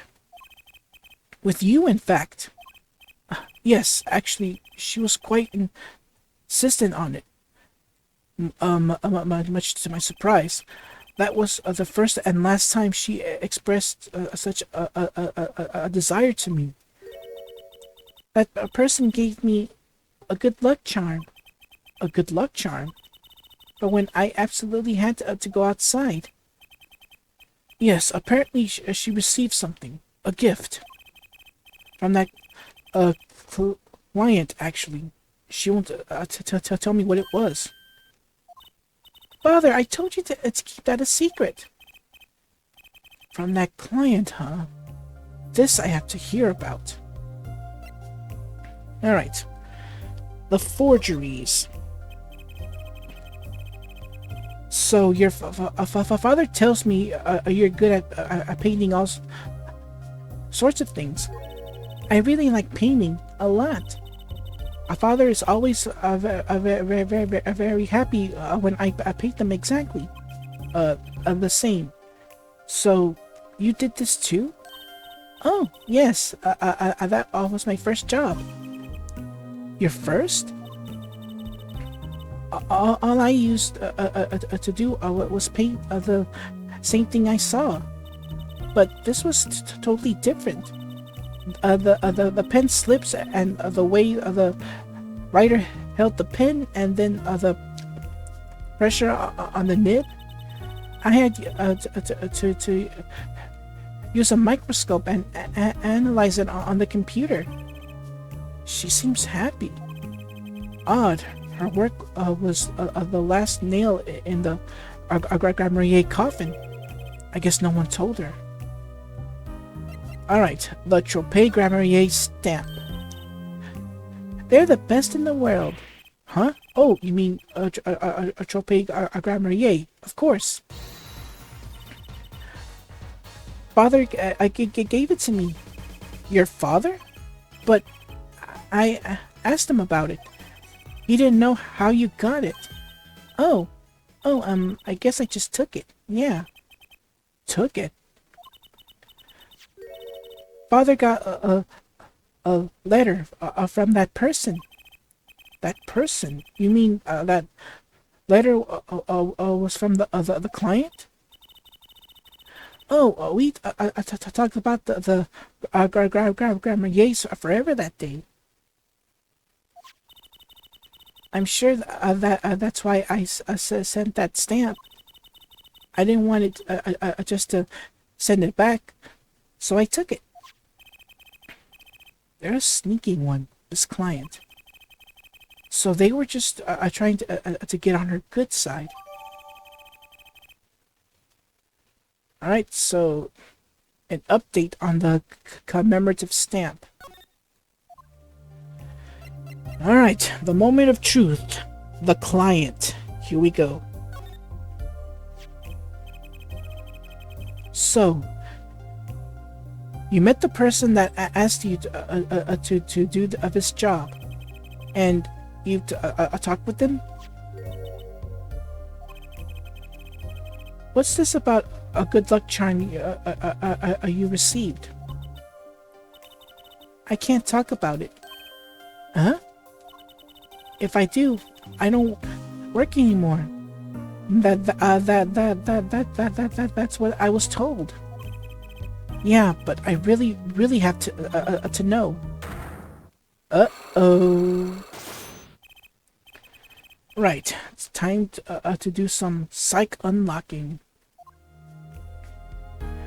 Alright, without further ado, let's present the Magatama.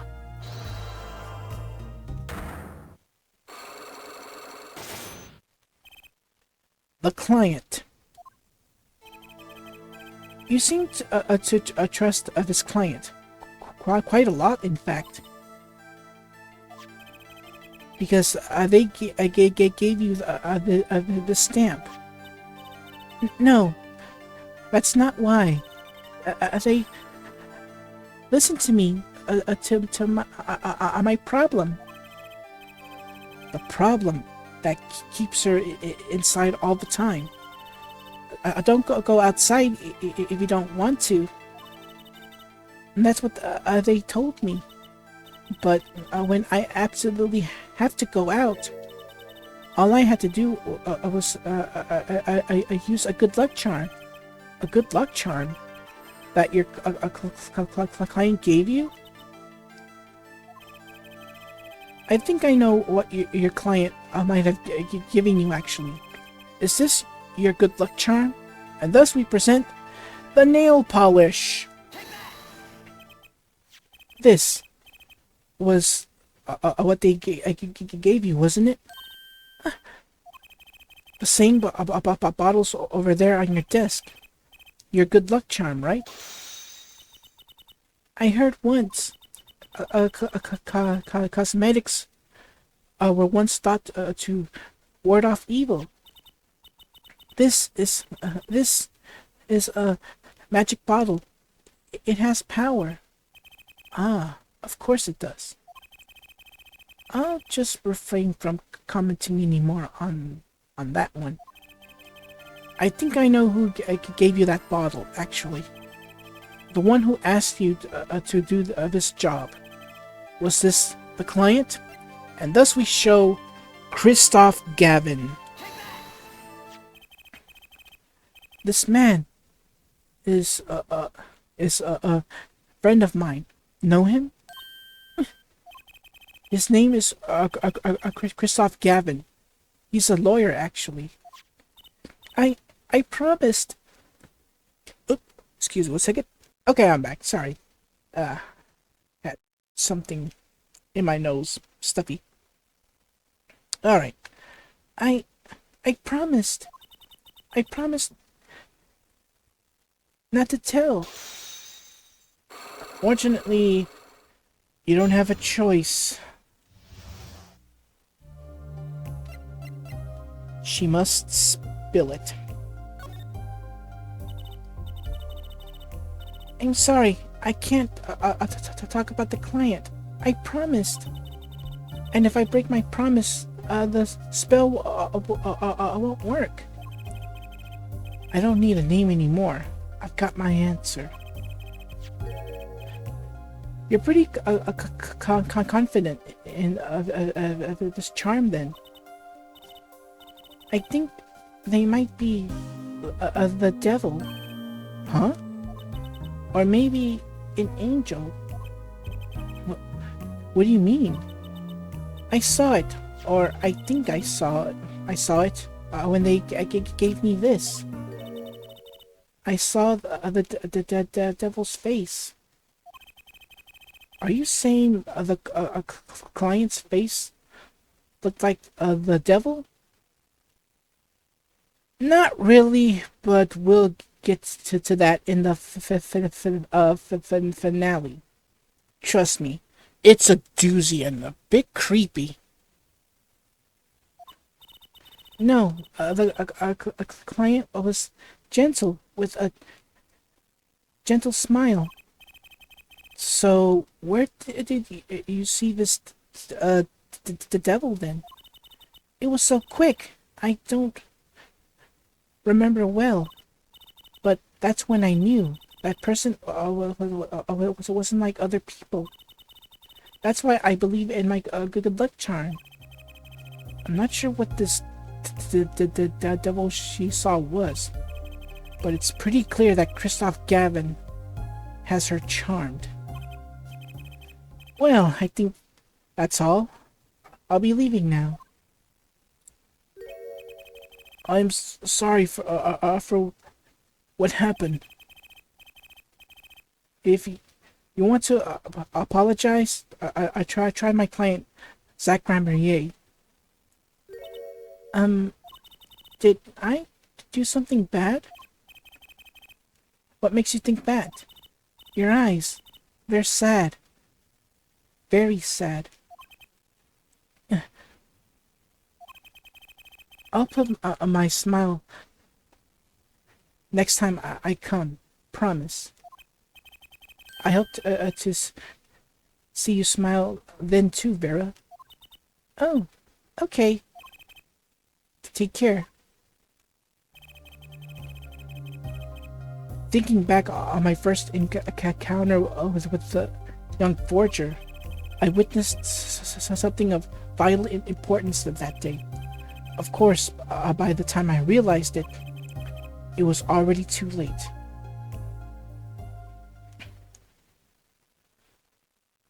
Oh boy.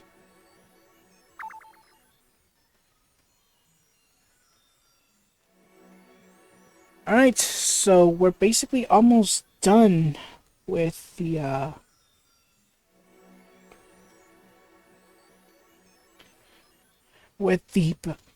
past here. We still got one more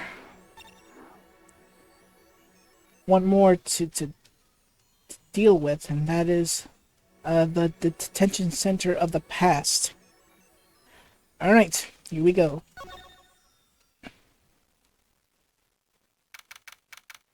Okay. What strange sight doth mine eyes behold? Excuse me?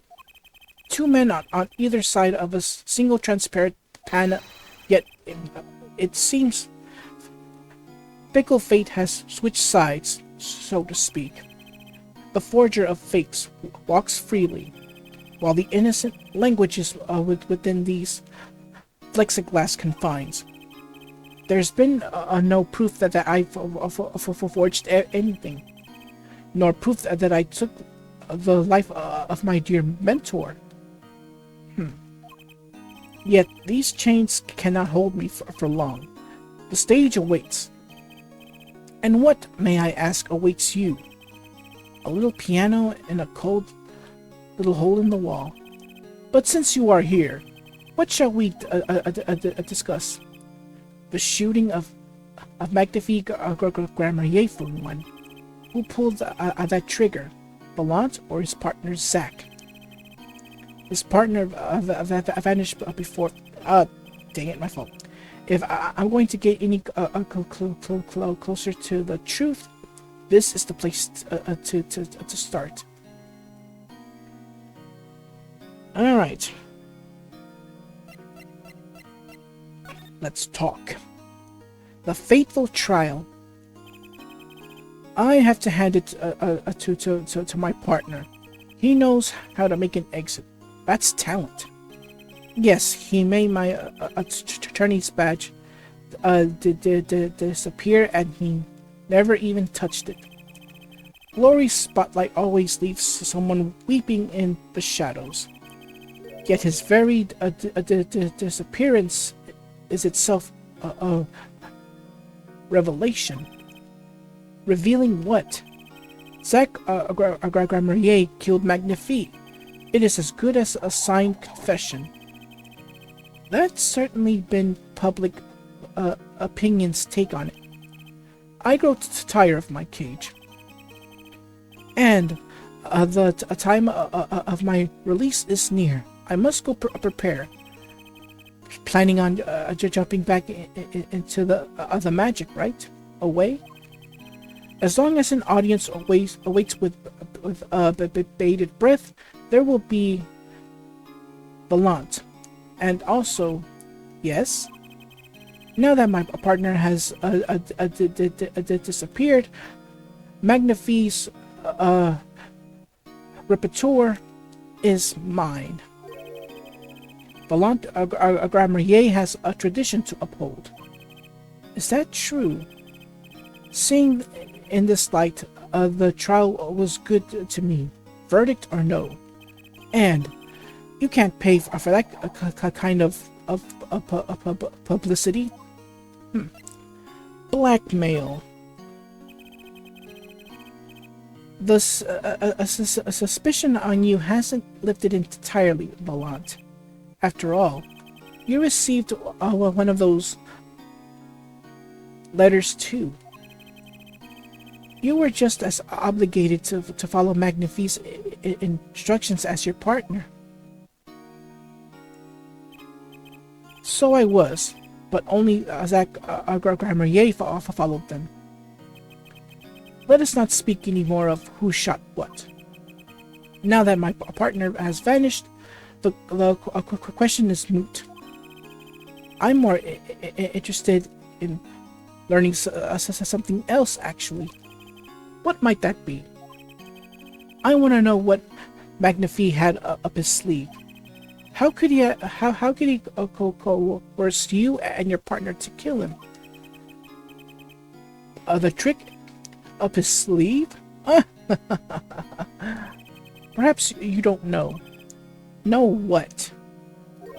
A great magician never reveals his secrets. Ay, ay, ay. I didn't think it would be that easy. The audience must remain forever in the audience, bathing in the reflected glow of the spotlight.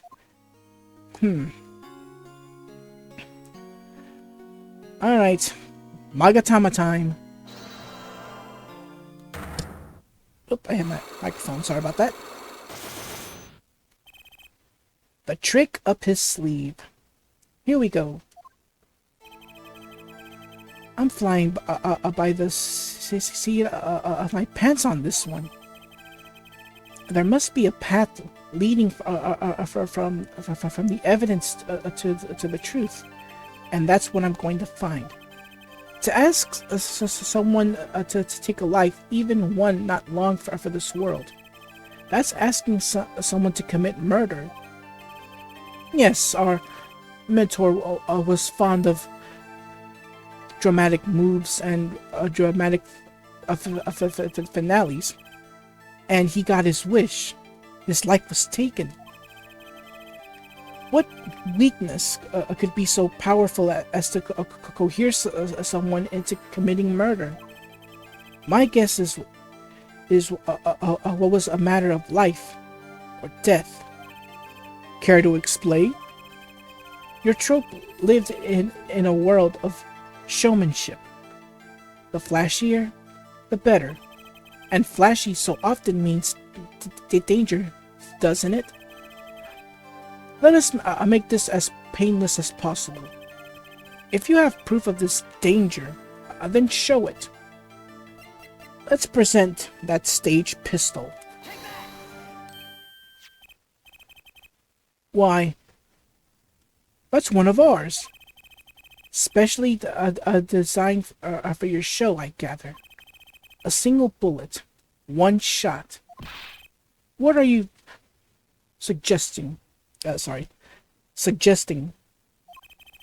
We are magicians, Mr. Wright, not murderers.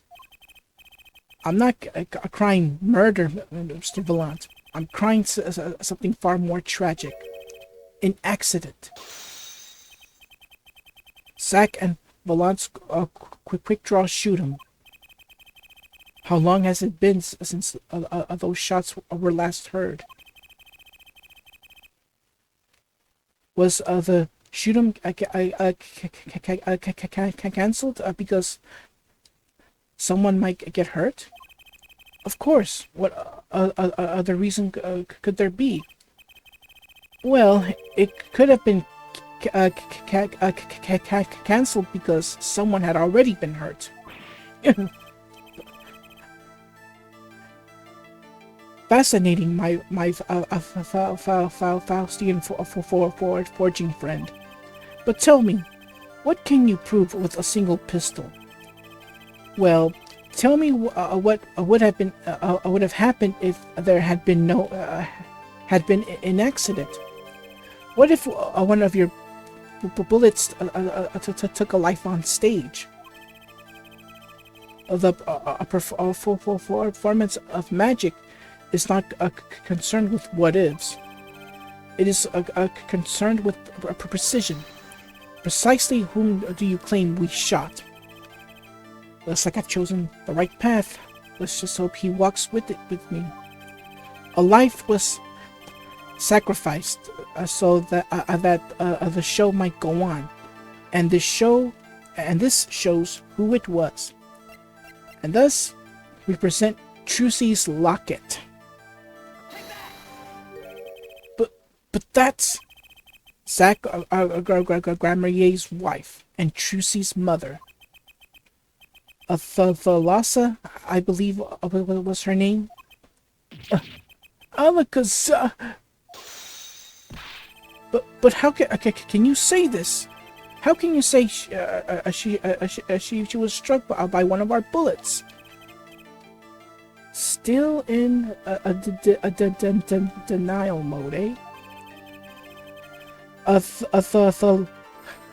Lasso was at the greatest risk of being shot, and this clearly shows just how much danger she was in.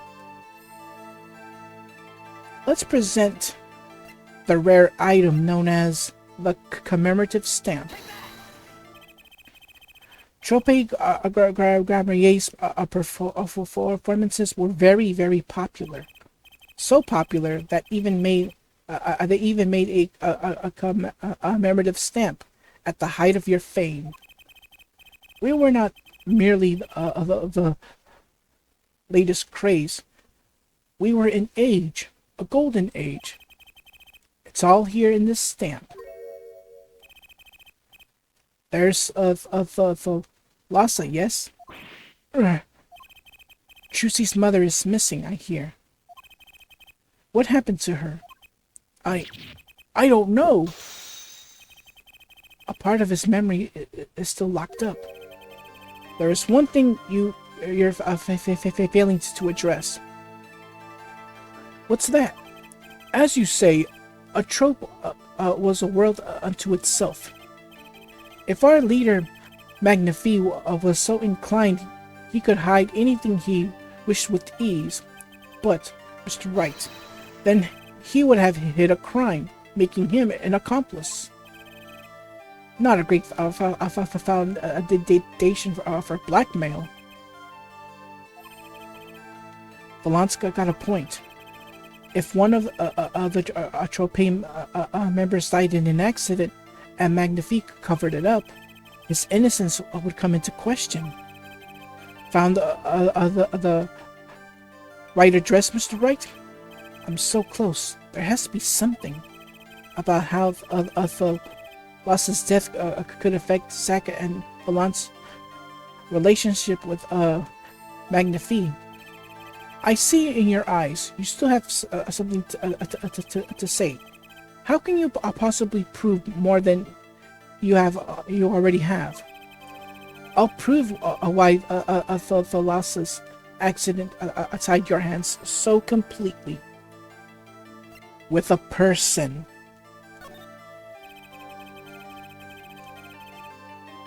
It's going to take a little knowledge of the players to crack this one. The accidental death of Zack's wife tied both your hands, and this information proves why Magnifi held so much power over you. Thus we present or like I said, I'm just calling her, call her Lhasa. It wasn't a question of who shot Lhasa.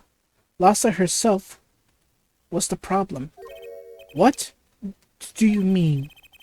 She was Zack Gramarier's wife, Chusi's mother, and Magnifi Gramarier's only daughter.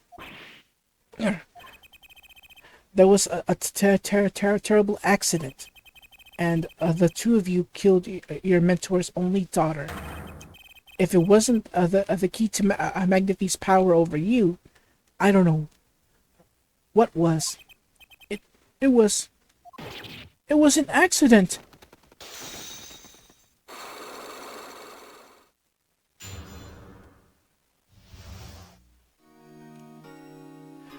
All right, blackmail. Spill it. There's no proof, none at all. But Lhasa went missing, and your mentor blackmailed both of his disciples. It doesn't take a genius to put one and one together. Ours was a complex family. You mean a Trope Grammarier? The master, Magnifi Grammarier, his only daughter, and his two disciples. That does sound like a recipe for a disaster, doesn't it? Do not be tempted into faulty flights of fancy. Yes, there was an accident, but that is all it was, an accident. Zack and Volant tour de force. The guns blaze, the bullets fly straight towards the beautiful body on stage, and then crash, zing, pow, into everything but her. Now that is magic. It happened one day when we were practicing. Same trick with a new twist, and sure tragedy.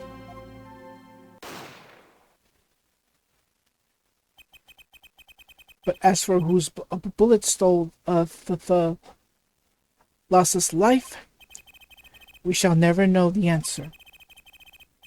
Lhasa disappeared from our lives, and Zack was bereft of his wife. Chusi lost her mother, and Magnifi his daughter. And that led to blackmail, I take it? It is all part of the parcel of the darkness that comes when the curtain falls. The darkness. Why did Magnifi Grammarier try to cover up the accident?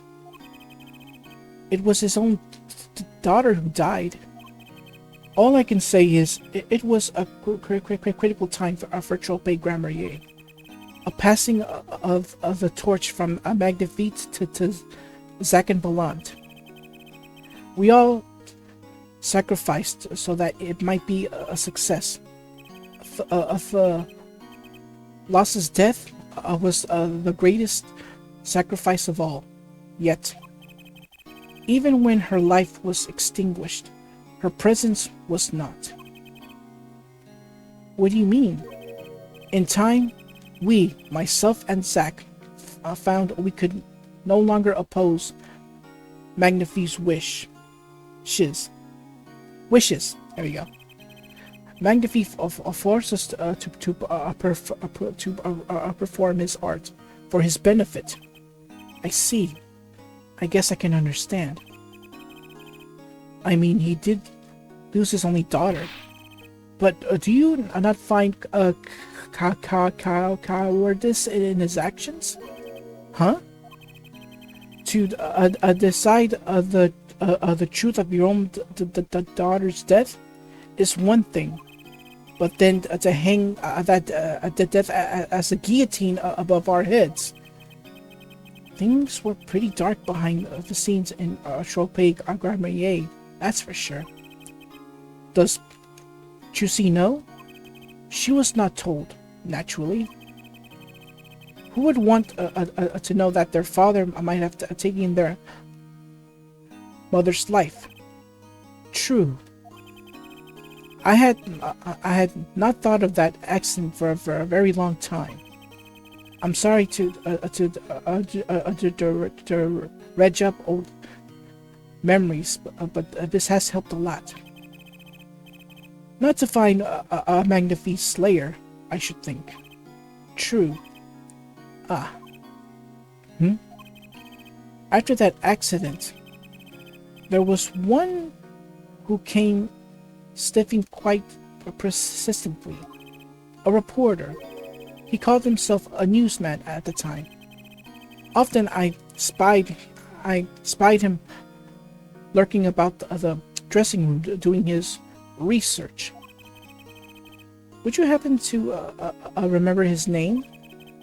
What was his name? Sorry, I have forgotten. But in the course of his interviewing, he became quite close to my partner, Zach. I liked him not. I see. His name, I do not recall. But his scent, the cloying aroma of mint. Yes, whenever he smiled, which was far too often. I see. Thanks for your help. It does no good to interfere with the past, Mr. Wright. You will not uncover answers, only wounds. I'm sorry. I had begun to notice a dark curtain hanging over Trope-Grammarier, and I began to realize what I had to do. I had to protect Trucy from that darkness. The reporter he mentioned, the newsman, I never learned who that was at the time, though I've got a pretty good idea who it is now. That smile, and the sickly sweet smell of mint. The last flaw-thin thread connecting Zach Grammarier to him, actually. Sooner or later, I'd have to track him down.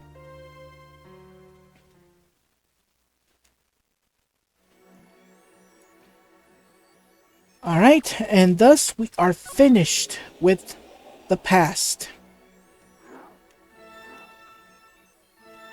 And that unlocks Drew Studio and Sunshine Coliseum of the present day. Alright, so as I said, we're done with the past. Everything. Alright. So let's head back to the Borscht Bowl now. No, you know what? Drew Studio first. But before we do, yeah. So there's your whole story. During a practice run of the Zack and Volant quick draw shoot 'em up, it is unknown which bullet struck Thalassa. Because of that a little accident, Magnifi basically covered them up. well, covered the whole that whole accident up. However, to his advantage. So he blackmails not only Zack but also Valant. And well, he forced them to do shows for his benefit. He wants that paper. But anyways, yeah. As for what happened with Thalassa, it's unknown. She never died. That's the one thing I can't tell you. She never died. But what happened to her after that accident? Well, Thalassa, because of that accident, well, she got amnesia. Now, why does that sound so familiar? We'll get to that more as we progress through the story. All right, so Drew's studio.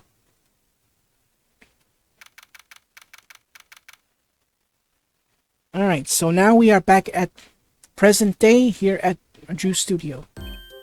Eh? Well. What do we have here? Remember me? Of course I remember you. Quote, journalist meets ex-attorney in bar. End quote. I think this takes place after the first case for Apollo. Can I ask you what you're doing here? Mr. Misham was poisoned and his daughters... Oh, yes, I know. Oh, how I know, yes. Or maybe not. This is during the trial right now that's been going on. It's caused me no end of grief, to be honest. Quote, a journalist wishes he'd track down case just a little quicker. End quote. Were you on the trailer of this case the whole time? Zack Grammarie was a good friend. Zack said something to that effect at the Borscht Bowl Club.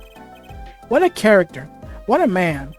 If a little, no, a lot, no, extremely rough around the edges. Do you think I can ask you a few questions? Oh, you're... serious? I mean, I'm usually the interviewer, not the interviewee. Alright. Quote, a journalist asks questions, not the other way around. End quote. Fine, shoot, I don't care. People have been asking me all sorts of things lately. Alright. We have so much to ask, and here we go. Excuse me. It was tragic what happened to Misham and his daughter. Forgery is a crime, and they paid the price. You know what really did them in, though? Don't you? Yes, a forgery diary page. The night I interviewed him, I found out something about Mr. Misham I had known. And what's that? You know, he always felt like he was being watched. Every day for 7 years. Walls have ears. Potatoes have eyes. End quote. Being watched? You mean he felt guilty? No, I'm not talking about feelings here. You know, I felt watched too. The whole time I've been on this case, no less. Journalist tingling a sensation on back of neck, freaks out. End quote. Because you felt guilty? Why would I feel guilty? You felt like you were being watched, huh? I wonder what it all means. Zach Grammarier. I met Zach through that case, actually. You mean the shooting of Magnifique Grammarier? No, before that. It's not widely known. You mean the accident? During the quick draw shoot 'em practice? My. You're well informed. You should have seen me back then. I dug up quite of a scoop. I wanted it all. Money, fame, women, a little puppy. All for me. I was younger then, and my days and nights smelled of fresher mint than they do now. Valant Grammarier did mention one particularly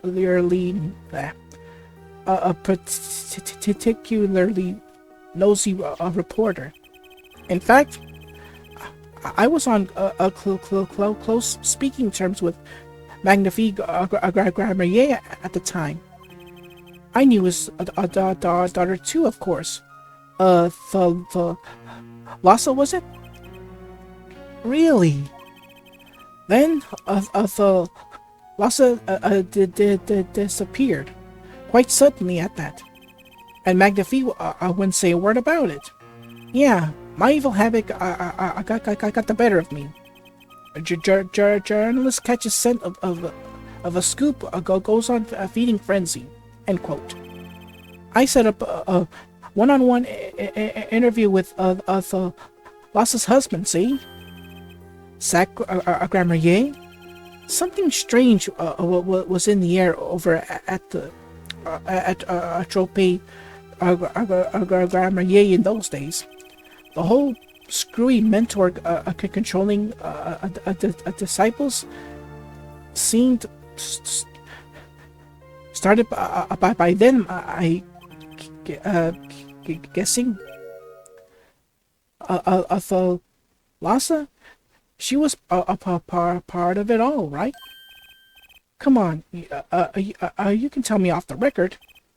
Sorry, I don't know. Anyway, I kept prying and eventually became friends with Zach. Sure, he punched me once or twice, or 5 times, but over time he came to see me as his confidant. Paranoia. Jumisham felt like he was being watched, and you along with him. You sure it wasn't just nerves? Nerves? No, it's nothing. So mundane. I stopped paying attention to my nerves a long time ago, but I felt it too. Journalists, sure he is being watched. End quote. Don't you wonder why Zach Grammarier got rubbed out after 7 years? Right after coming into contact with me. Huh? He completely vanishes from that courtroom. Then, for 7 years, he talks to no one, not a soul. Then, just as the remaining time was almost up, he contacts me in order to have this made. And then, he dies. Starting to put the pieces together, are we? And you were being watched this whole time? Maybe not just me. Maybe you were too. Me? Valant Grammarier. He's been waiting this whole time. 7 years, eh? Waiting? For his big comeback, of course. A big revival of the Magnifique miracle. Of course, it was all a dream. Because of this, the performance rights. In the absence of any official documents, he was golden. Who's to say the old man didn't give his rights to both Zack and Volant? So Volant waited until Zack died, legally at least.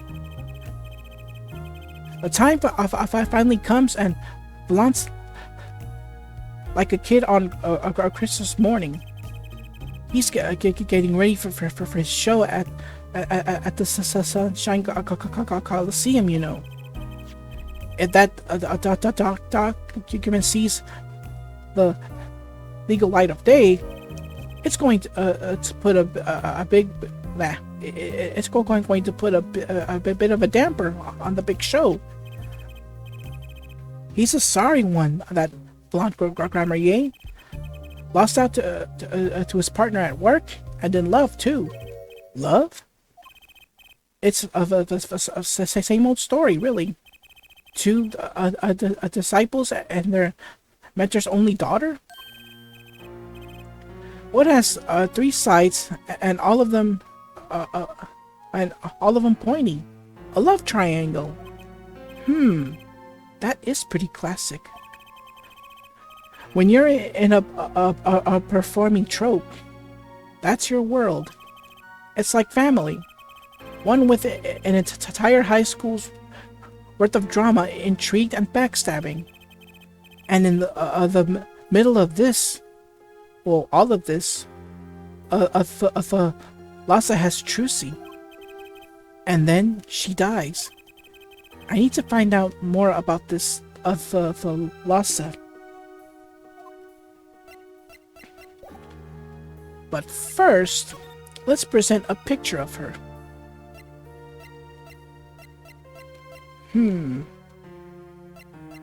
With the help of Trucy's locket. Mr. Brechel, do you know this person? Do I know that person? Of course. I was friends with Zack after all. He hit me a few times. 5 times, actually. But still, I never forget his wife. The Lhasa Grammarier. Magnifique Grammarier's only daughter. Do you think you could tell me more about her? Well, why the heck not? Alright, let's go back. Go to talk. The Lhasa. So, the Lhasa married Zack and had Trucy, see? It was her second marriage, actually. You mean she was divorced? I hadn't heard of this one before. Not quite. Her late husband was a performer, too. He died in an accident on stage. Tragic, really. They only had been married 1 year. I didn't know. But she was a beauty. I still carry a portrait, a photo of her around, you know.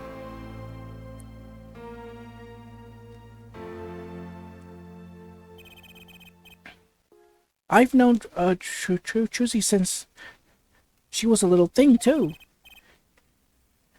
She got the better deal, really. She got you for family, after all. What do you mean? Just reminiscing, you know?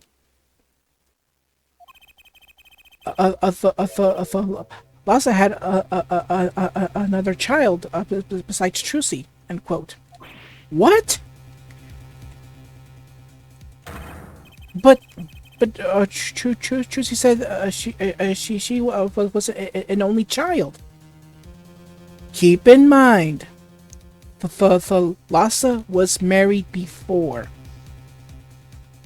So she and the husband and her husband at the time had a child together.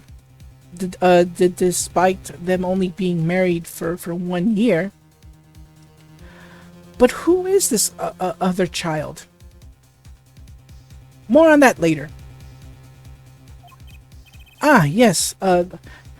This one she had with her previous husband. Her previous husband? Her first husband who died on stage? Yep.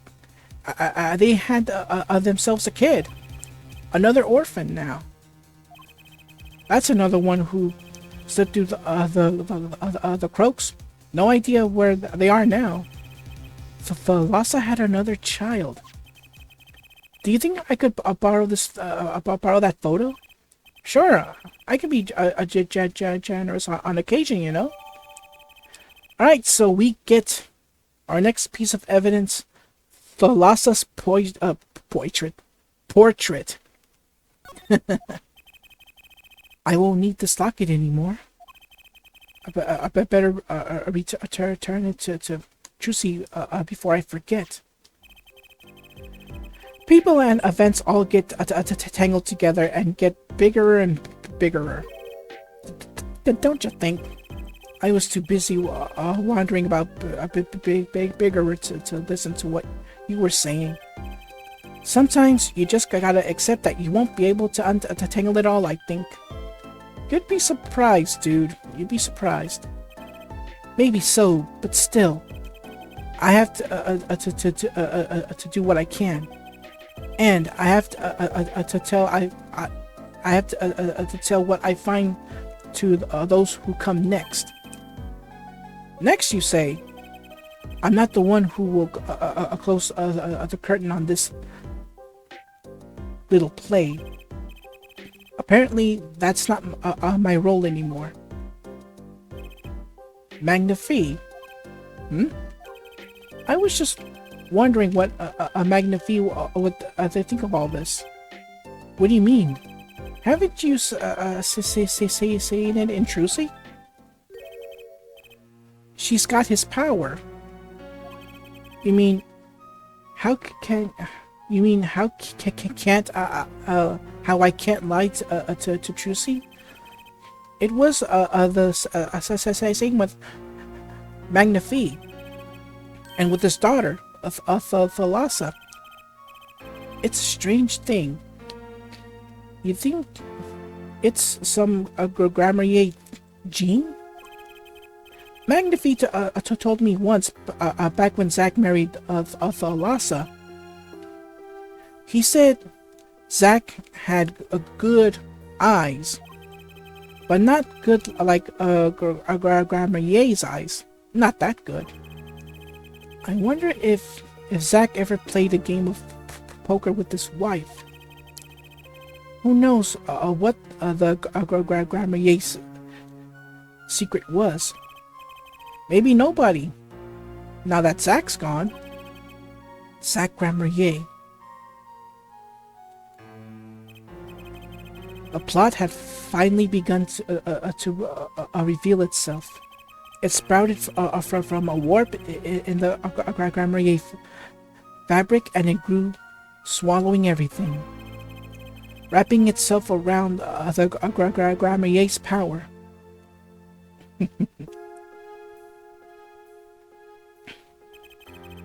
A power which passed from Magnifi to Thalassa to the next generation, and I would once again need to meet the one who bridged it all together.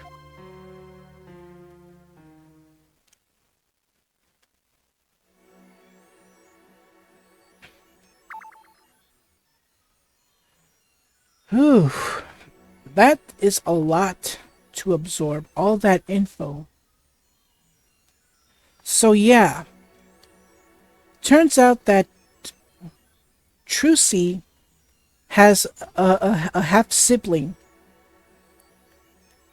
via her mom and her then-husband at the time. But unfortunately, due to circumstances, that child is now an orphan. Who is this unknown half sibling to Trucy? More on that later, I'm afraid, because I ain't spoiling it right now. It's best for y'all to see. Okay, next up, let's do some unfinished business here at the Porsche Bowl Club. Because if you recall, well, we have some Cyclocks to unlock. So back we go. Alright. We're gonna talk. Bring out the good old mouse cursor. And press.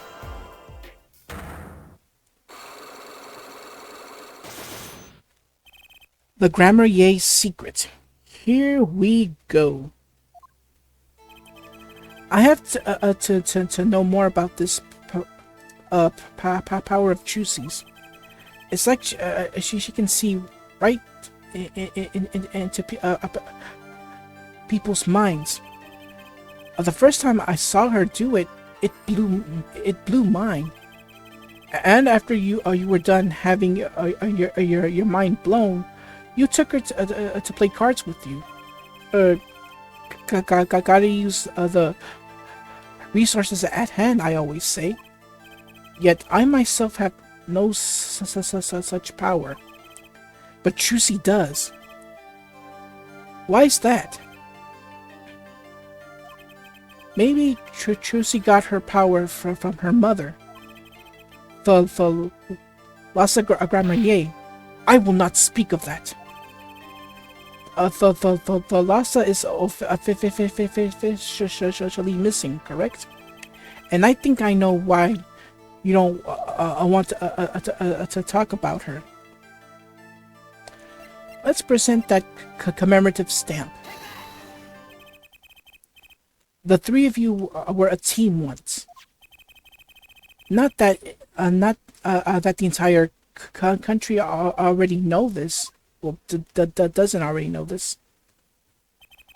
At your peak, you were the biggest stars around. Yet, there's another story behind the fame. One that not many know.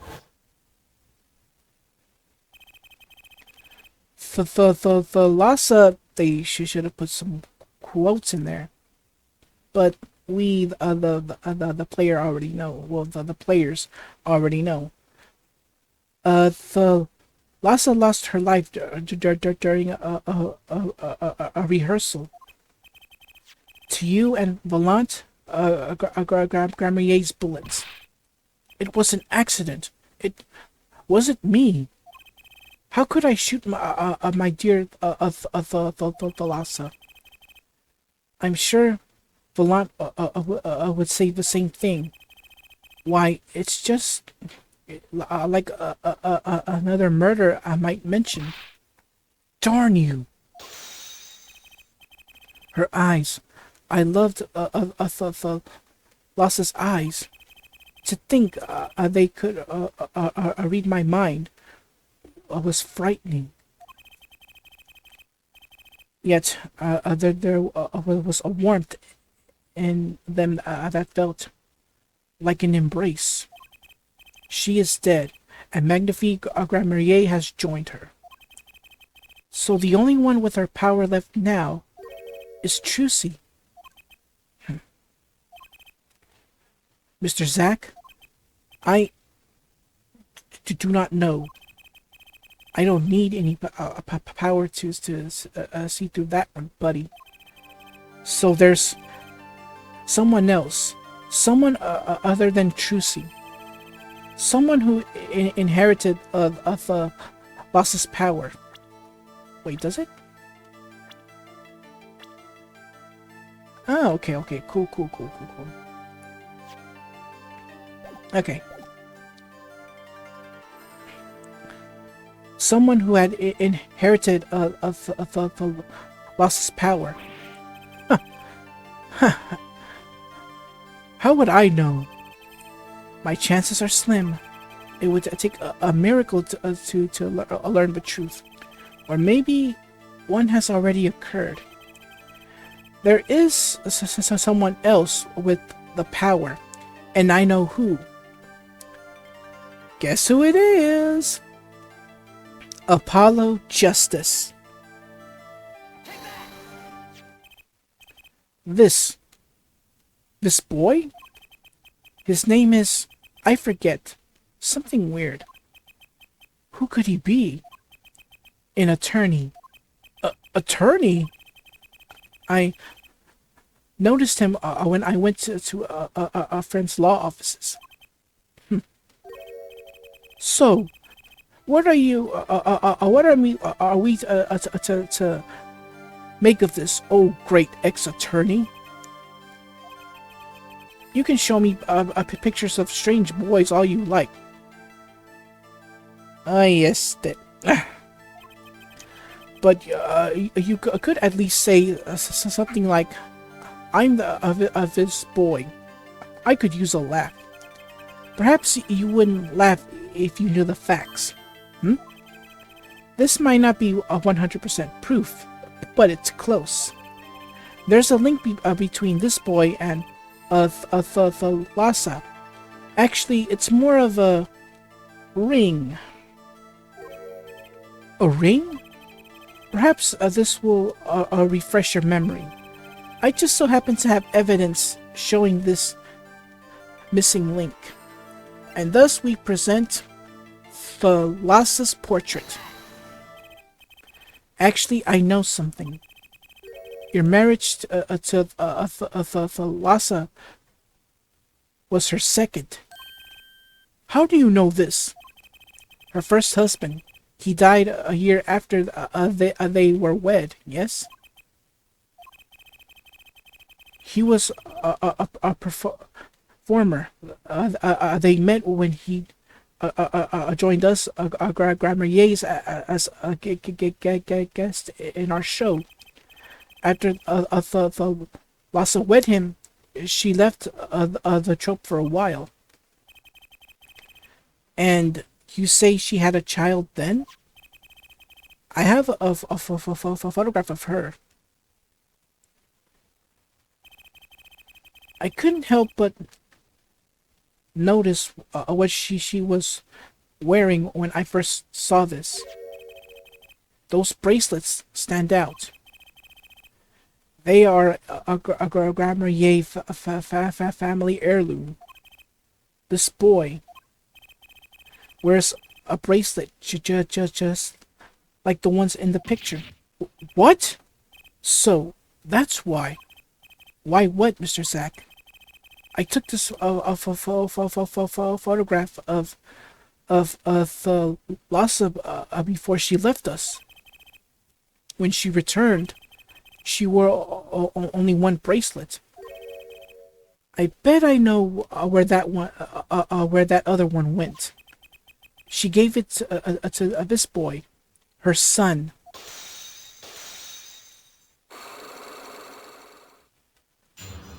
Unlock successful. So yeah, Apollo is the half sibling of Trucy. They have the same mom, but different dads. So yeah.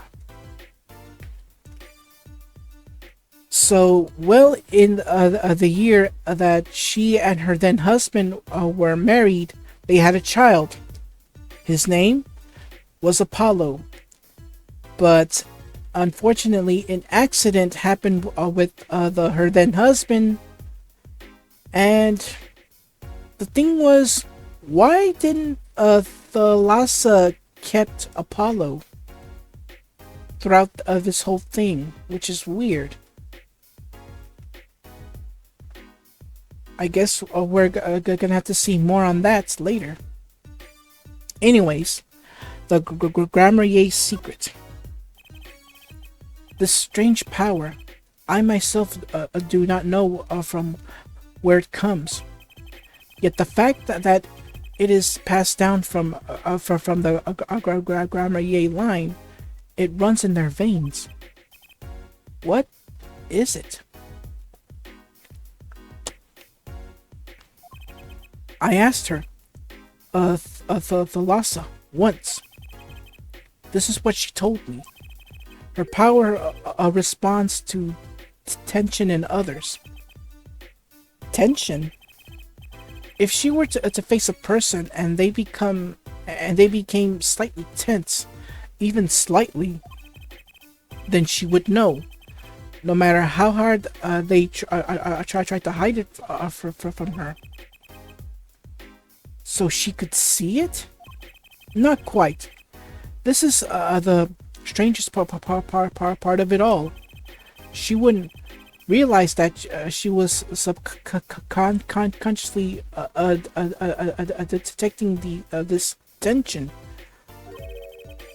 without the use of a particular object, or in her case, objects. Objects? Wait. Were they something she wore? Yes, her bracelets. I admit, the first time I saw one of those, I felt there was some. Sorry, I felt there was more to it than just fashion. But what kind of power could a bracelet have? I have made a decision. I will tell you all I know. Consider it a gift. Alright. Trucy and Apollo. Well, I hardly need you to tell me at this point, but those two are brother and sister, yes. And the brother too has this power of theirs. So Trucy has an older brother. I wonder what will become of that. Excuse me 1 second, I have a phone call. Cut! Okay, I'm back. Sorry about that. Anyways, where was I? So, Trucy has an older brother. I wonder what will come of that. Mr. Wright, tonight after our game is done, I will return to a life of hiding. I would not see her live her, I would not see her live her life without knowing. I understand. I'll tell the two of them when the time is right. I am in your debt once again. No kidding.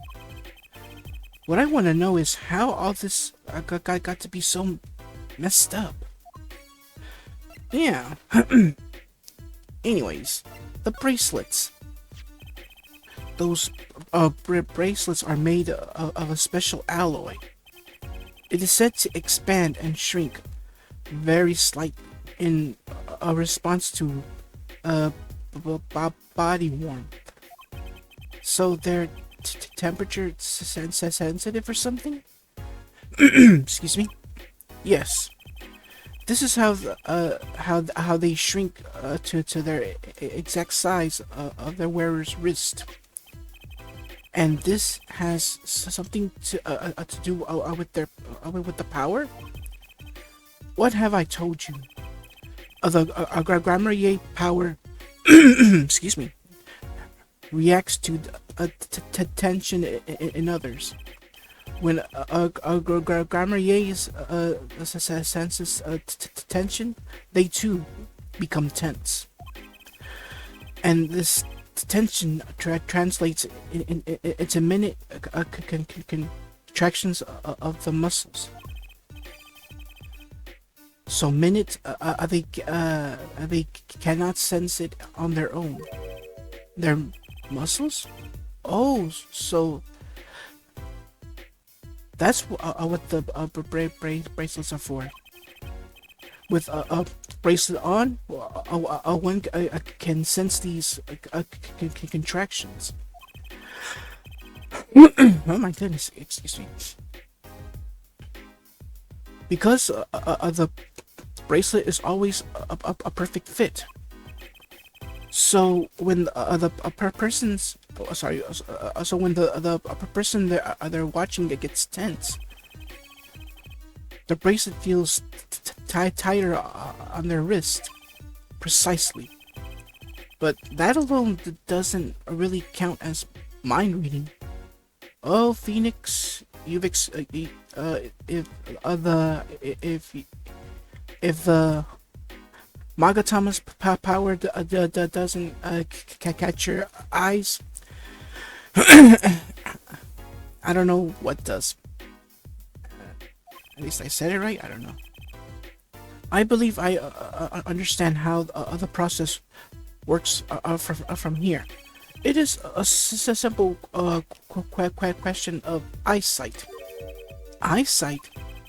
I guess that sounds simple enough. So, about this eyesight. Excuse me. Have you ever heard of kinetic vision? Something about the ability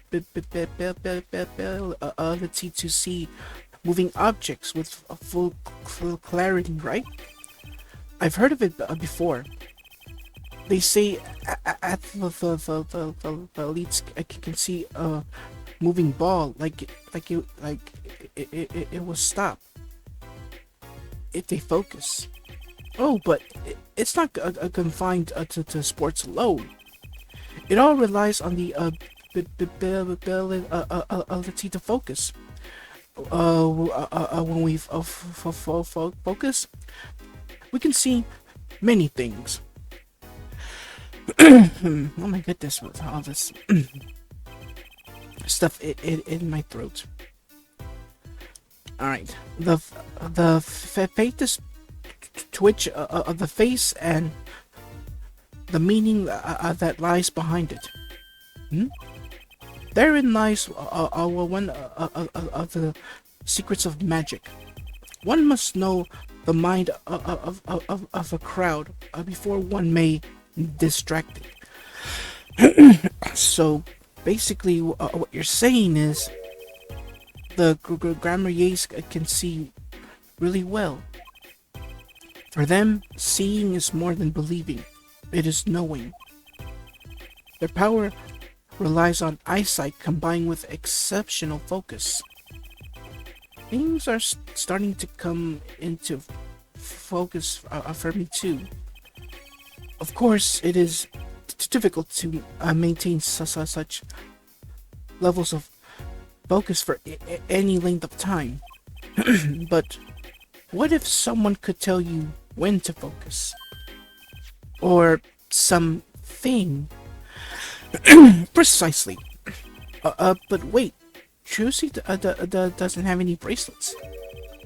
You aren't talking about poker, yes? The timing of when to focus is so elementary. She probably does it without thinking. I doubt Trucy herself has realized this. That is all I know of things Grammarier. Thank you, Mr. Zack. If this boy's bracelet is the real thing, then he will use it before long, thereby awakening his power. I'll keep that in mind. Well, shall we play a game? I've said so much. Let me say one more thing. I will tell you of that night. That night? The night my mentor, Magnifique Grammarier, passed from this world to the next. There were 2 pistols and 2 letters sent. This was Magnifique's test. A test? In his last years, Magnifique Grammarier worked us to the bone. No, to the pain. But that night, I could not shoot him. So I shot the clown's forehead instead. This, it seems, was the correct answer. Take this. I give my art to you, Zack. What? It is thanks for playing along with my show. You shot well tonight, Zack, though I would not have minded the dying by your hand. How could I shoot you? You're my mentor. But I thought you might say that. If I went home without shooting anything, what would you have done then? Then, of course, I would have given Valant his chance. And if I had shot you in the forehead instead, then it would be over. If you or Valant were to shoot me in the head, then I too, the darkness would go, and my art with me. A fitting end, don't you think? Yet this end too gives me no cause for regret. I thank you, Zack. And I am sorry. I have done much that was wrong in my day.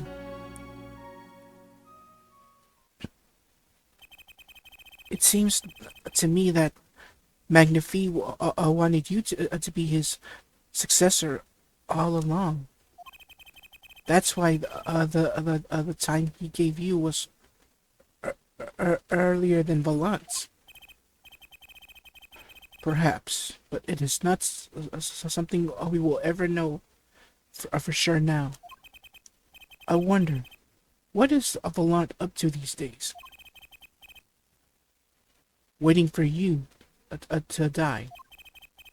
If 7 years pass like this, the performance rights go to him. And now here I am, and his dream is ended. It's worse than that, actually. Public's opinion's a fickle thing, you know. What? You don't mean to tell me they put the blame for our mentor's death on him? The trial ended when you vanished, Mr. Zack. There were even rumors that Valant had helped you pulled it off. But that's madness! Well, it seems that before I can once again disappear from this world, I have one more act to perform. Isn't it odd that sorting out my life should be so complicated, even though I'm dead?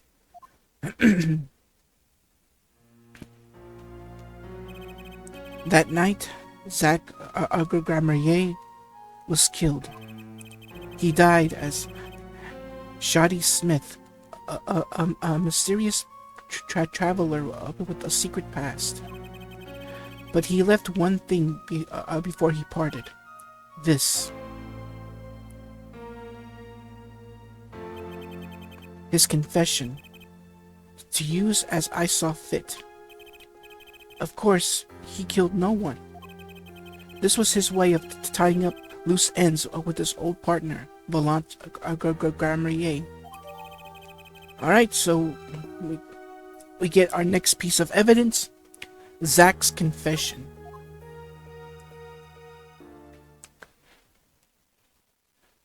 Oh, well. So now we get the check mark, I hope. Yep. It is now complete. It's a shame I can't access the court record just yet. Alright. Two more places to go. I'll save this one for last. Alright. Sunshine Coliseum. Here we go.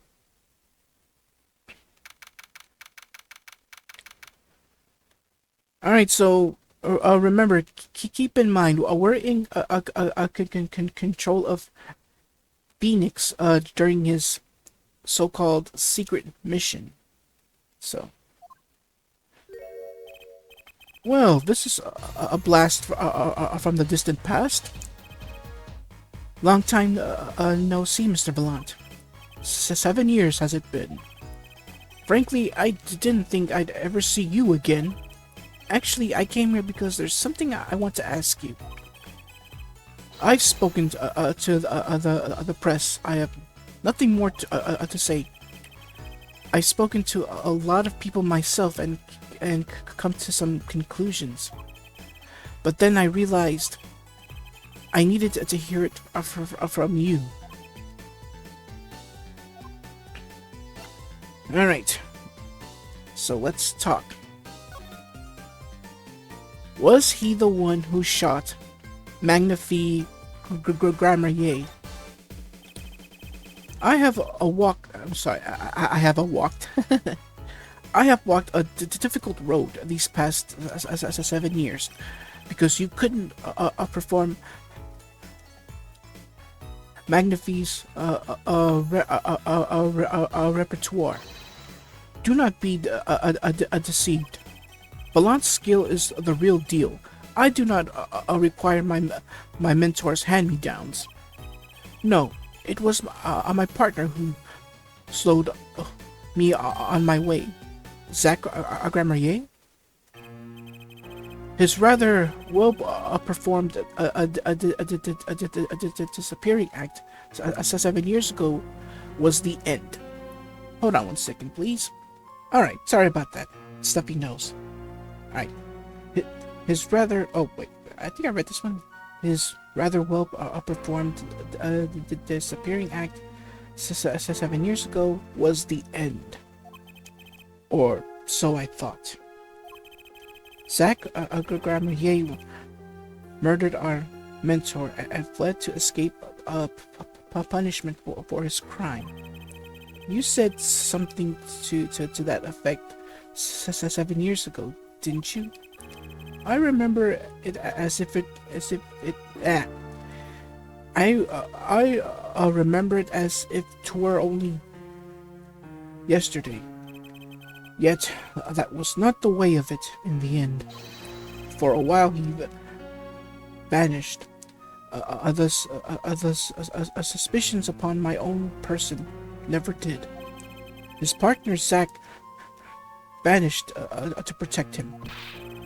That's what those thieving magpies of the press said. I had no idea. Yet the very same press comes to me now. Vain interest.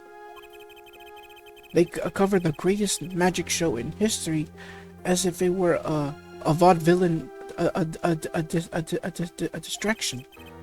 And here I must stand, smiling at them all. What am I, if not a player in some fiendish farce? Might I suggest it's because you never made it clear what happened? Magnifi's death is still a mystery to this day, which is why I came here to get the answer from you. Uh-oh. Well, it's only 2 locks, so... I knew I'd be seeing these sooner or later. The audience has no business stepping upon the stage. They must be content to sit and stare at the spotlight. That sounds an awful like something I heard 7 years ago. Alright, let's present the Magatama.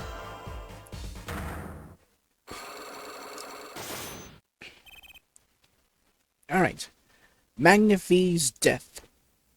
Here we go. Ask what you will, you get nothing from me. I'm as part of this affair as you are now. I have to know what happened. For 7 long years I have endured. Now, finally, the curtain lifts on my new golden age. All the miracles of our trope within my grasp. Sorry to do this, Valant, but right now I need answers. I think I'll start by dropping a bomb. That should shake things up. Valant, I wouldn't be so sure about those miracles. Not as long as I have this.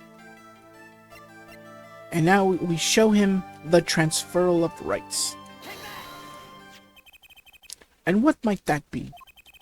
I see it bears the Grammarier's seal. I should have brought this to your attention sooner, but I didn't imagine you'd be planning your comeback quite so fast. What is this? A document showing the true recipient of the performance rights to Magnifique's miracles. What? Zach Grammarier? He wrote this? What? He passed everything to his daughter? Trucy Enigma. Actually, she's officially my daughter these days. Preposterous! Zach is gone! Vanished into the void. This is the genuine article. Zach was alive when he wrote this. Both myself and the notary can testify to this. Whoa!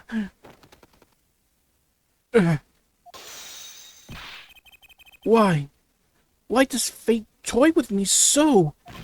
Why must life be lived in thrall to the dead?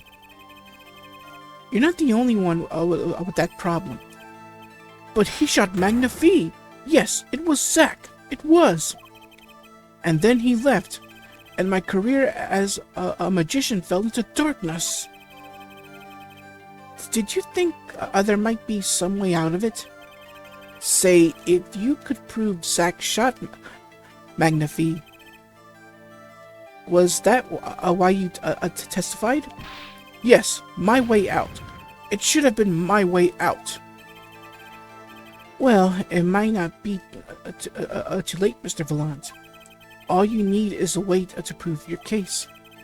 Who really killed Magnifique Grammarier? And thus we present Zach's confession.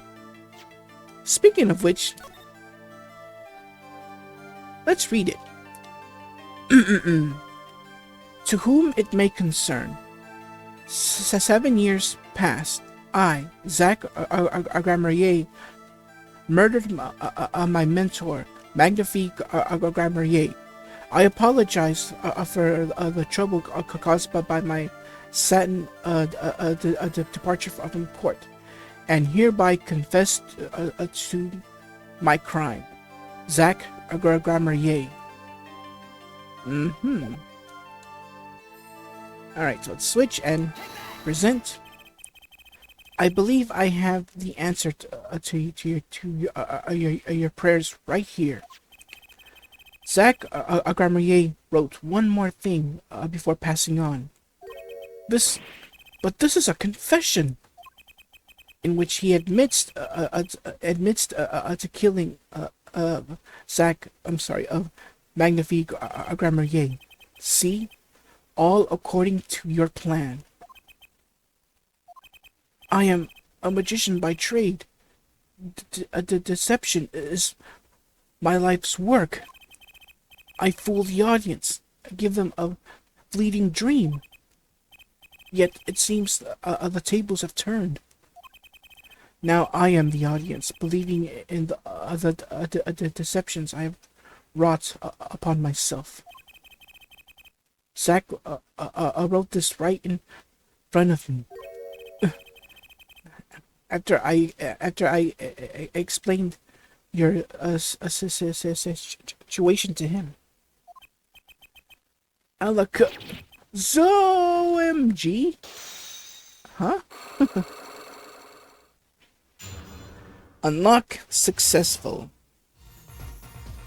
Alright, spill it.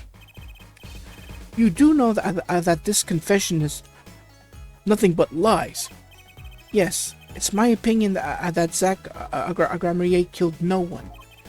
Then you must be thinking the truth is a simple matter of elimination.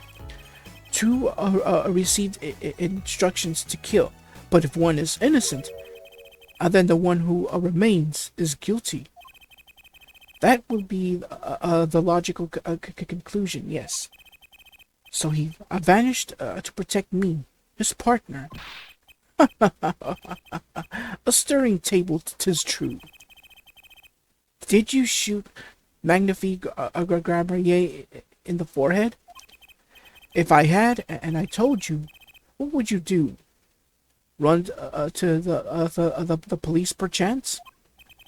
Do as you will. There is nothing left for me now. It is true, after all. I have little talent.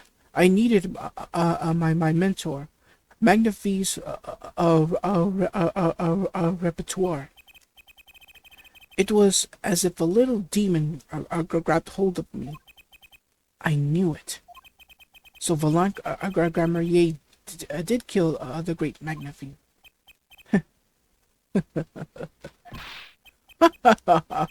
So sorry, Mr. Wright, but it was not I who shot my mentor.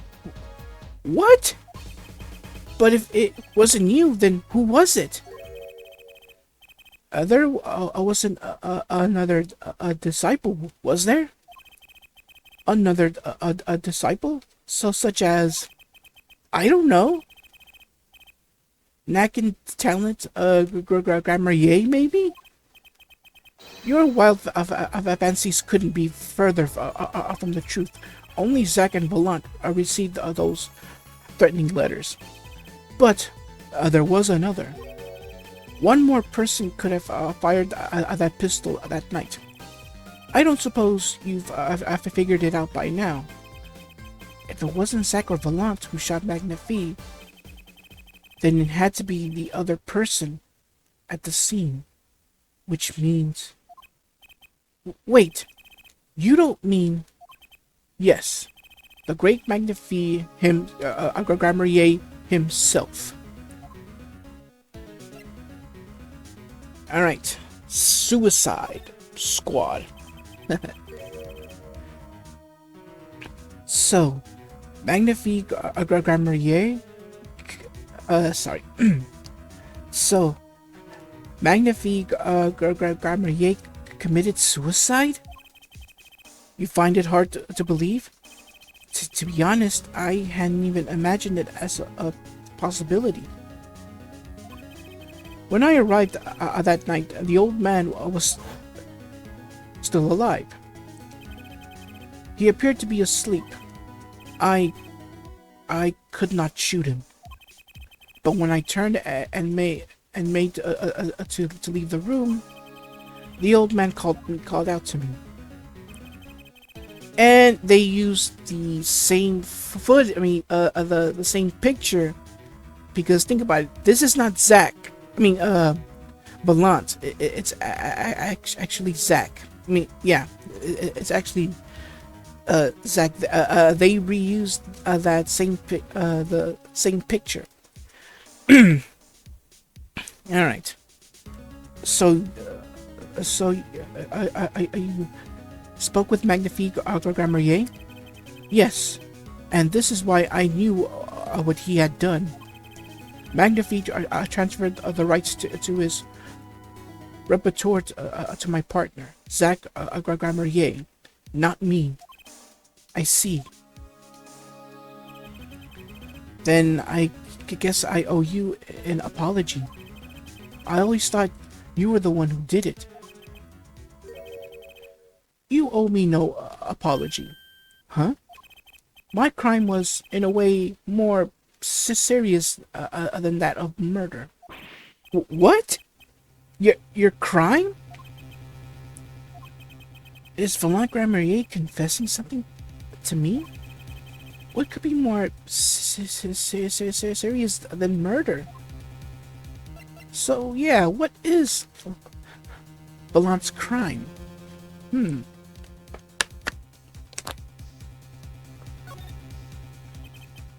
You see, I knew that two letters had been sent. Hmm? There are no secrets between partners. It was easy to find out. That was when I understood Magnifi's plan. He wanted to die by one of your hands? Little did I expect it had anything to do with the rights to his repertoire. That was when I heard it. The little demon whispering inside my heart. The demon? Let me confess. I had intended to shoot Magnifi, and I planned on framing my partner for the crime. What? What? That night, I prepared something before going to Magnifi's hospital room, which was IV fluid, of course.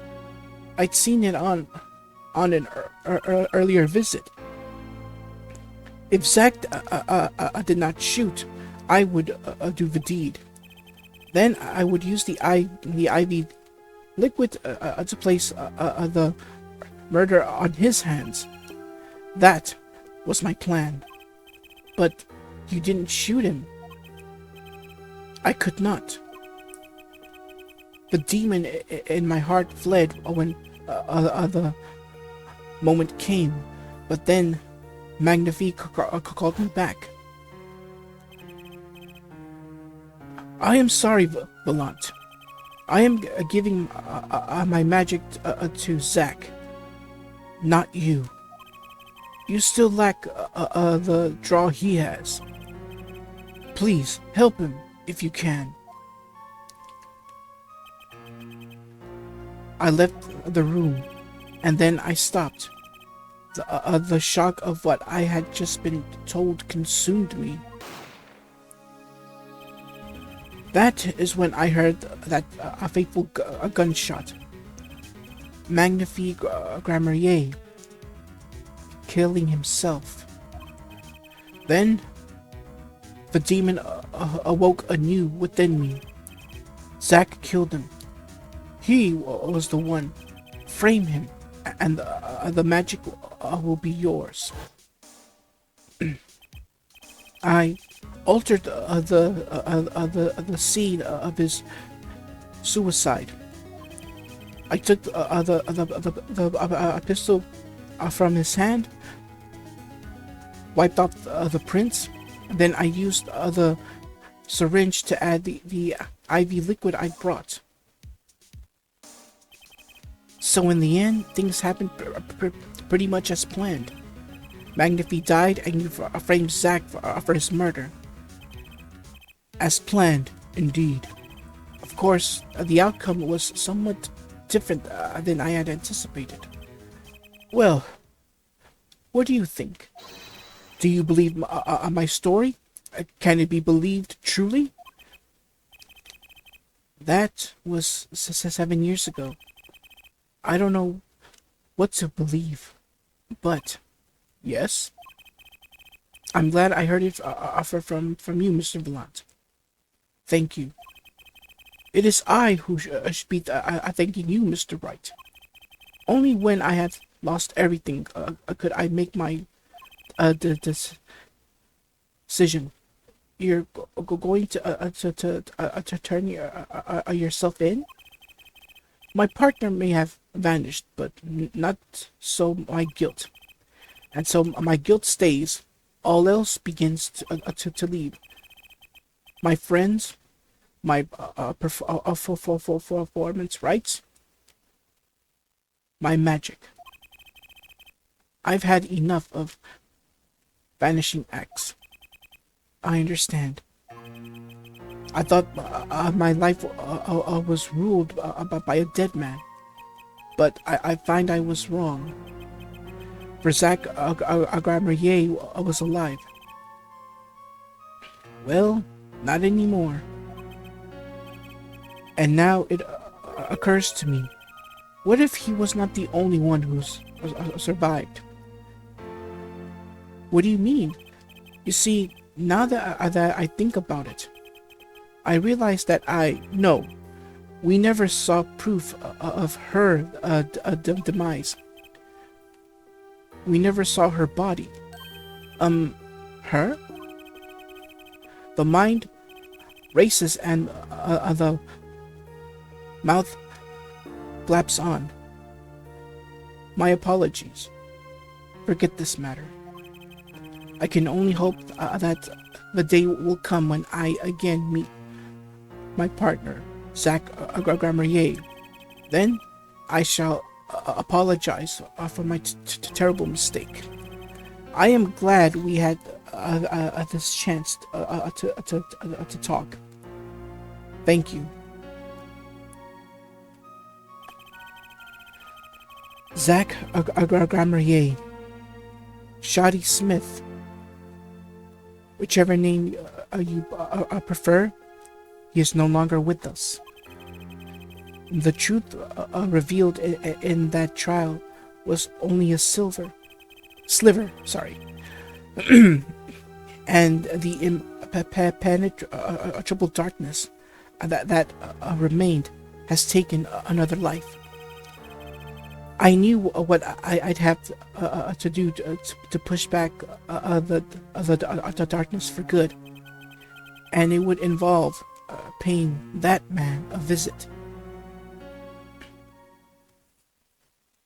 And who is that man?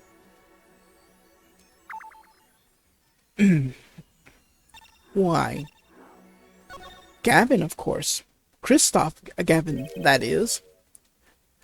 Sorry, sir. Prisoner Christoph Gavin is currently occupied. I see. Do you know when he'll be finished? Well, you go and find out? Certainly, sir. Please wait here a moment. My apologies to the guard, but there's something I need to see, and that is that yellow envelope that's staring me right in the face. There it is, the yellow envelope, and the sender is Drew Misham. I was right. When I arrived at the studio, I saw his desk. He seemed to be writing a letter, but he quickly sealed the envelope. It was a yellow envelope. I heard it was left at the crime scene. If this is the last letter that Drew Misham wrote, then there's something I need to do. The last thing I need to do, in fact. Here goes. Let's see if this actual poison spray finds anything. Switch! Let's spray. Spray, spray, spray, spray, spray, spray. Aha! So this was Drew Misham's messenger of death. It was the stamp, all right. No mistaking it. And his last letter was sent to Christoph Gavin.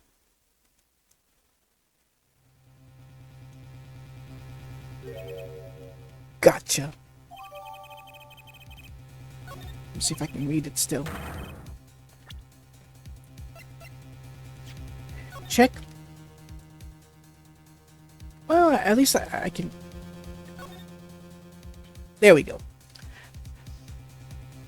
The interview request came, like you said it would, and they're looking into the case. I swear on my life I won't tell them about you. So please, release the spell you put on my daughter. I'll write later with a report. Drew, Miss Ham. Finally, a decisive evidence. What's this? A burglar? In jail? Gavin, I didn't know you moonlighted in larceny, right? Gavin, there's something I have to ask you. Can I steal your stuff? The answer is no. My apologies, but there's not much I care to discuss. Vera Miss Sam hadn't received her verdict yet. You follow me, Gavin? There are no known survivors for actual poisoning, but it never hurts to hope. Okay, I'll be leaving now then. Right, wait. Yeah, Gavin? Would you mind leaving that letter? It's private. Oh, sorry. Forgot I had it. Many thanks.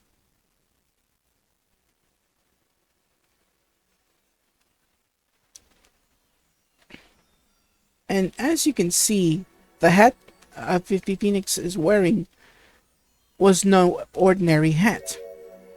There was a built-in camera in there. We've now seen all the clues in this case. Clues I gathered over 7 long years. Now it is time. Every story has an ending. We've come to the final chapter. The final trial. Find the truth. You're the only ones who can. Who is he speaking to? More on that later. Alright. Tune in next time for the finale. The finale of Turnabout, Succession, and the finale of Apollo Justice Ace Attorney. Wow, how far we've come. This story has been awesome. So, until then everyone, take care and God bless. Thank you so much for watching. If you enjoyed the video, leave a like, comment, and share with all your family and friends. If you're enjoying my content, consider subscribing to the channel. And don't forget to click that bell to receive notifications for new videos. Take care, and God bless.